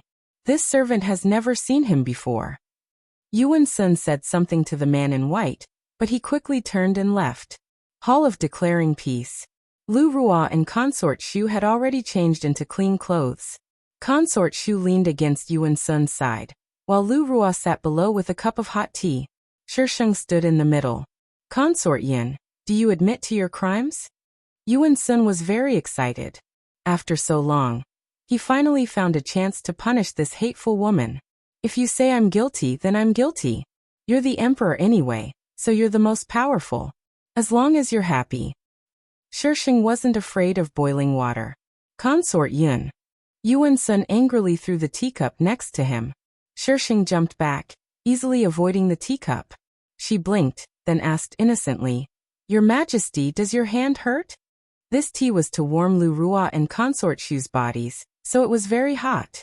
Consort Shu had just swapped places with Yuan Sun, but the palace maids behind them didn't have time to switch their teacups, so Yuan Sun grabbed Consort Shu's cup of hot tea. Your Majesty. Consort Shu hurriedly looked at Yuan Sun's hand. Perhaps some of the tea had spilled out, but the back of his hand was scalded red. Yuan Sun covered his hand with his sleeve, embarrassed. It was clearly very painful, but he could only keep a straight face. It's fine. Deep down he hated Shisheng even more. Hurry and get the medicine. Consort Shu didn't listen to Yuan Sun. She only wanted to perform well in front of him and be a virtuous concubine. Yuan Sun's expression darkened. I said it's fine. His tone was very unpleasant, and Consort Shu was startled. She didn't dare to pull Yuan Sun's hand away, only looking timidly at him.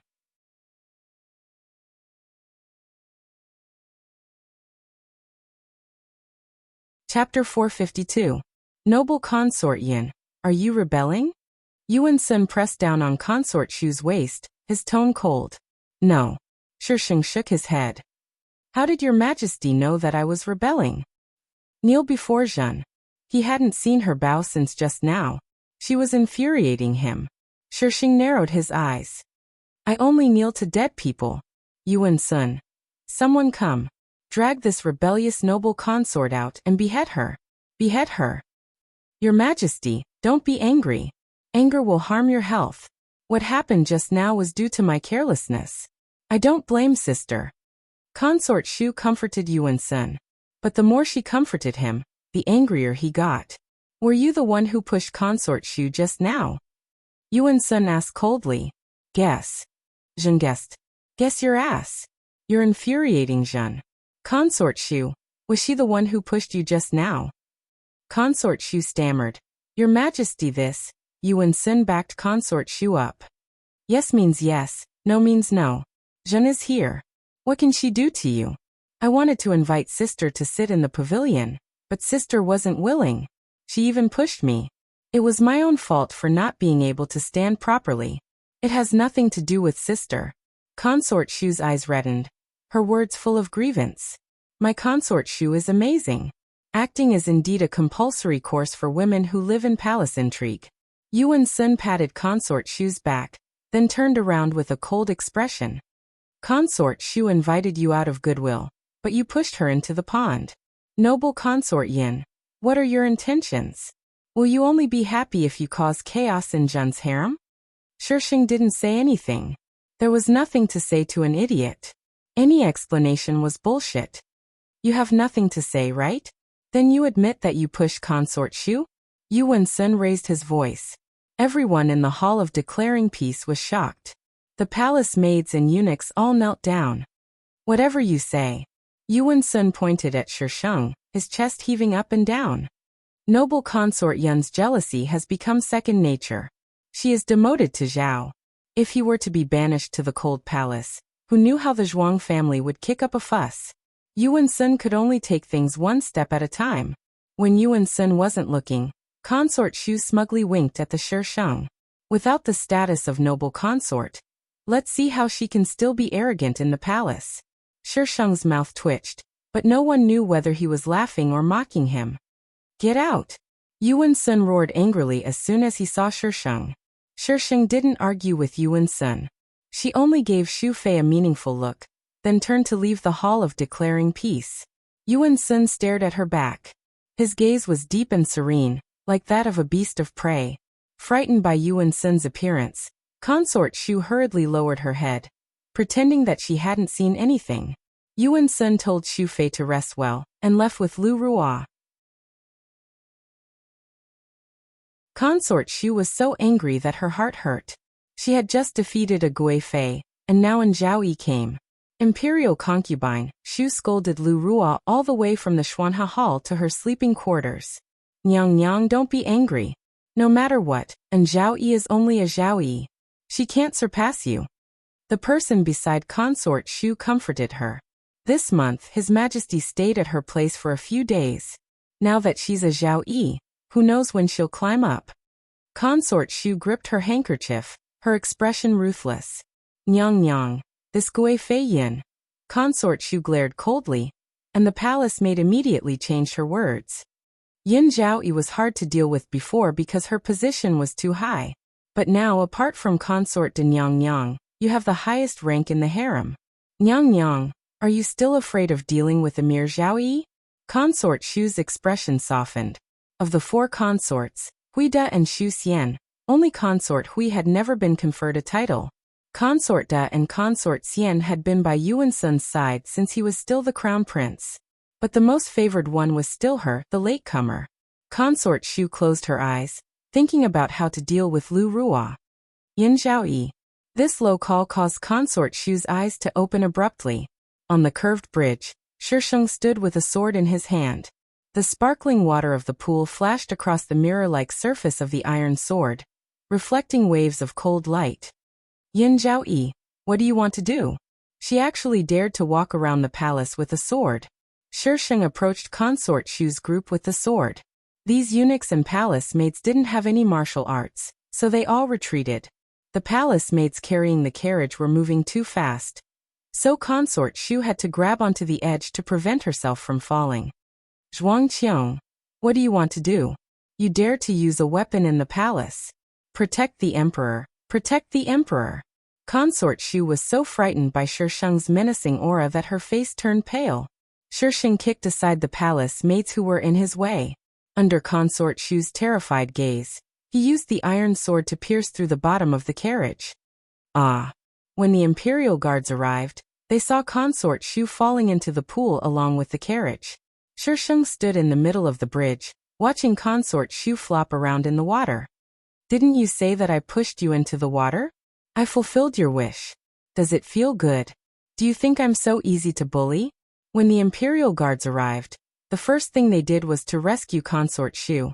But Shisheng stood in their way, so they didn't dare to go over. They could only go down from the side to rescue Consort Shu. By the time they were done, the main culprit was long gone. Hearing that Consort Shu fell seriously ill after returning, Yuan Sun flew into a rage and demoted Shisheng from Jiaoyi to Jieyu. He was definitely the first person in history to achieve this feat by being demoted several times in a day. Your Majesty, other than the change in her temperament, there's nothing strange about Yun Jieyu. Yuan Sun looked at the shadow guard kneeling on the ground. Her habits, food, and clothes haven't changed at all? Her food and clothes haven't changed, but her habits have. Yun Jieyu hasn't been moving much recently. I heard that she's been sleeping most of the time. The shadow guard paused, then gathered his courage and asked, Your Majesty suspects that Yun Jieyu has been switched. She's been very strange recently. Zhuang Qiong used to be arrogant, but she knew her limits. Now, forgive this subordinate's boldness. Speak. The shadow guard organized his words. The palace is heavily guarded. It's easier said than done to switch someone. Moreover, if Yun Jieyu really has been switched, she should imitate the original Yun Jieyu, regardless of the reason. But now that Yun Jieyu is making such a big fuss, won't it arouse suspicion? Women are fickle. It's not like there aren't any examples of temperament changes. Under what circumstances would a person's temperament change? Yuan Sun frowned. That woman even dared to point a sword at him. Was that a temperament change? That was practically crazy. Usually, it's because she's been provoked. Provoked? Yuan Sun thought back. It seemed that the woman's temperament had changed during the Cold War with him. Could it be that their quarrel had provoked her? Yuan Sun muttered to himself for a moment. No matter what, keep a close eye on her. Regardless of whether she was provoked or really switched, there was only one outcome for her. Yes. Asterisk little fairy. As expected, I'm not suited to writing about palace intrigue. Sob sob sob, I want to hack those little bitches to death. Shisheng me too. Little fairy. What are you thinking about? Hold it in. Shisheng. This consort sword is thirsty for blood. Little fairy, Feng Xiai.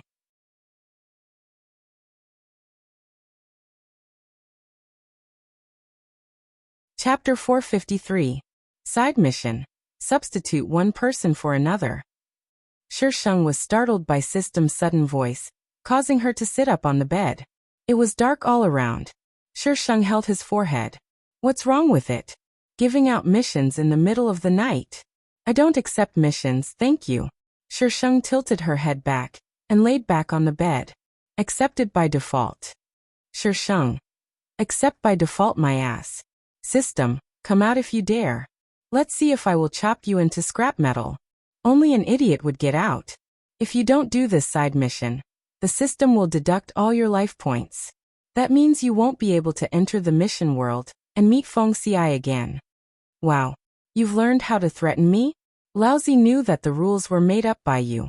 The system didn't say anything. As long as the host is happy, don't provoke her. Shisheng took a few deep breaths before she managed to suppress her anger.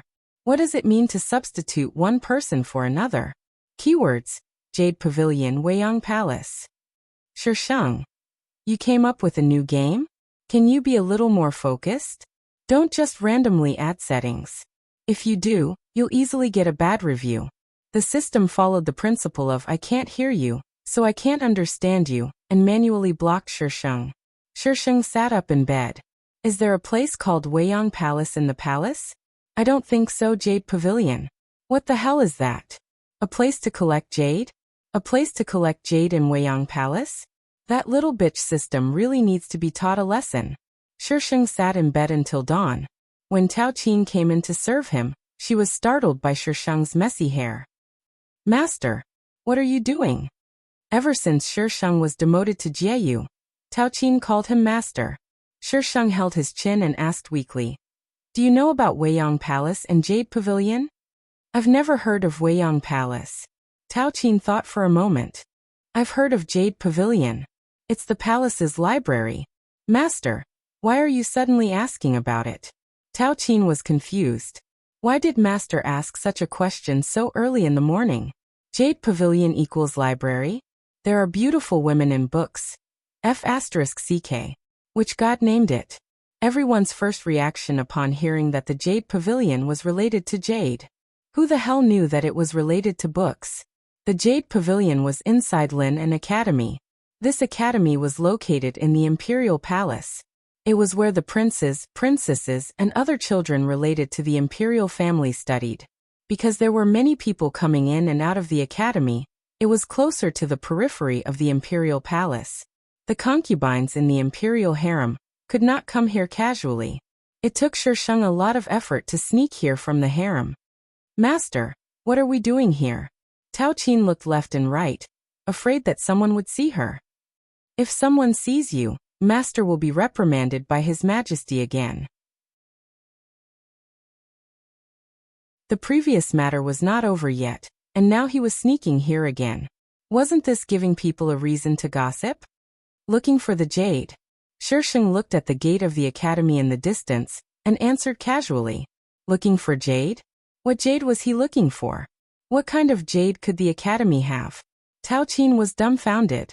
Shisheng looked around, and avoided a group of imperial guards. He went to the back of the academy. Master, what are you doing? Tao Qin tugged at Shisheng nervously. Shisheng rolled up his sleeves. Crawl in. Didn't you say that we can't come here? Are you crazy? Tao Qin tugged at Shisheng anxiously. There are all the children of the imperial family inside. How can you enter from here? Then I'll enter from the main gate. Tao Qin. You can't enter. There are teachers inside, and they are all men. Without His Majesty's permission. How could her master explain himself if he went in? Master, we can't go in. Tao Qin shook her head vigorously. Fine, if you don't go in, I'll go in. Tao Qin almost spat out. In the end, Tao Qin accepted her fate and said, Master, what are you looking for? I'll go in and help you find it. You can wait for me outside. I don't know what to look for. Tao Qin. Master, are you kidding me? If you don't know what to look for, why are you going in? That's enough. Stop talking nonsense. Shisheng forcefully pulled his hand back, retreated, and sprinted. Tao Qin watched helplessly as her master nimbly climbed up the wall of the courtyard. The wall of the academy wasn't too high, so it wasn't difficult for Shisheng to climb up. Are you coming up? Shisheng sat on the wall and lowered his head to ask Tao Qin. Tao Qin looked around guiltily, then nodded resolutely. What if her master caused trouble again, if she didn't follow him? Shisheng bent down and stretched out his hand. Tao Qin thought that it would be difficult to climb up, but who knew that her master would easily pull her up? Shisheng jumped into the wall. Jump down. Tao Qin looked down and felt dizzy. Why did it feel so much higher inside than outside? Tao Qin turned back to look outside. It was indeed much higher inside. Master, my legs are weak. She didn't dare to jump so high. Jump down and I'll catch you. Shisheng opened his arms. Tao Qin was still a little afraid. Just as she was hesitating, she heard orderly footsteps nearby. She instantly became nervous. Closing her eyes, she gritted her teeth and jumped down. Tao Qin wasn't heavy, but Shisheng forgot that her body was still weak. He caught her, but both of them fell to the ground. Master, are you okay? Tao Qin hurriedly got up from Shisheng and went to help Shisheng. Shisheng twisted his waist. I'm fine. Let's go.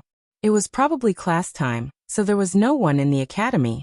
Shisheng and Tao Qin moved inside the building next to them. Just after they left, two figures came out from the tree behind where they had been standing. Master, why is Yun Guifei no why is Yun Jieyu here? She even climbed the wall. The man smiled, his eyes gentle. Let's follow her and see. Thinking of the scene just now, he wanted to laugh. The man followed Shisheng from afar, watching her avoid the people in the academy and arrive at the Jade Pavilion. She sneakily climbed in from the back, which made the man even more curious. Master, she climbed in through the window. Was she still a concubine in the harem?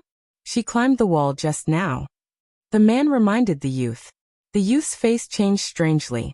Wait for me outside. The man left the youth outside the Jade Pavilion and went in from the front door. The servant guarding the door saw him and bowed slightly. His attitude wasn't very respectful, but he didn't make things difficult for him. Master Ming. The man chuckled and lowered his voice as much as possible. I want to stay inside for a while. Can I not be disturbed? Yes. This Master Ming often came here, so the servant didn't suspect anything. He directly left the Jade Pavilion and closed the door. The Jade Pavilion was well lit. Rows of bookshelves were arranged neatly.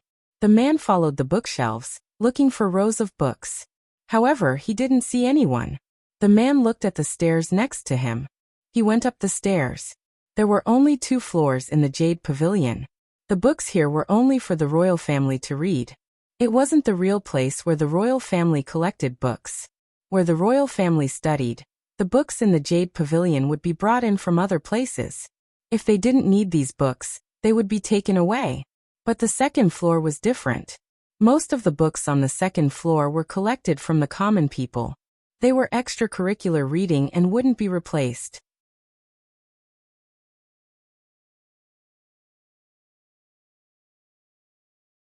Chapter 454. Master, what are you looking for?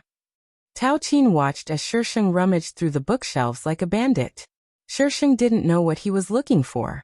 She was just looking around to see if she could find anything useful. The drawing wasn't ugly. Master. Tao Qin blushed and covered her face with her hands. Why is there such a thing here? This was an academy. Why would there be such indecent things? Master, you're still so calm. Shisheng shook the book and put it in Tao Qin's hands. Take it back. This. Why would she bring this book back? Shisheng found many books that were not suitable for children. She wondered who had sneaked in. Shisheng took out all the books that looked good and gave them to Tao Qin. Master, let's go. Tao Qin's voice trembled.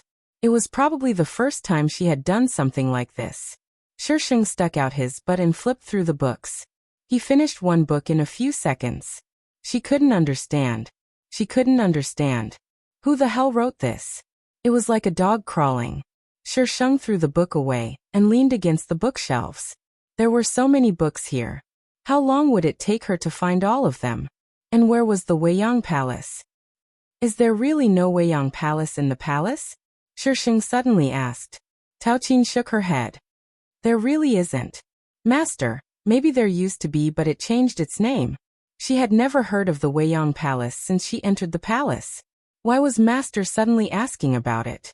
Shisheng scratched his head and leaned against the bookshelves thinking. Shisheng's eyes suddenly changed. He put his index finger to his lips and motioned for Tao Qin to keep quiet. Tao Qin's hair stood on end. Someone came and saw that the master was here. Oh no, oh no. Master, where are you going? Shisheng motioned for her to keep quiet. He quickly walked around the bookshelves and disappeared from Tao Qin's sight. It was quiet for a long time. Just as she was getting anxious, she suddenly heard a crackling sound. She ran in the direction of the sound. After passing by several bookshelves, Tao Qin saw a figure and was immediately petrified. Shisheng was pressed against a row of bookshelves by a man. One of the man's hands was holding onto Shisheng's wrist, making her unable to move her sword. The sound just now should have been made when the iron sword knocked the books off the bookshelf. Their posture was so ambiguous that Tao Qin couldn't bear to look at it. However, the truth was that Shisheng had a dagger in his hand at a place where Tao Qin couldn't see. He was pressing it against the man's abdomen. Let go, Shisheng said calmly. The man's gentle gaze swept across Shisheng's face. Miss, you attacked me first. Why do you want me to release you first? If you weren't sneaky, would I attack you?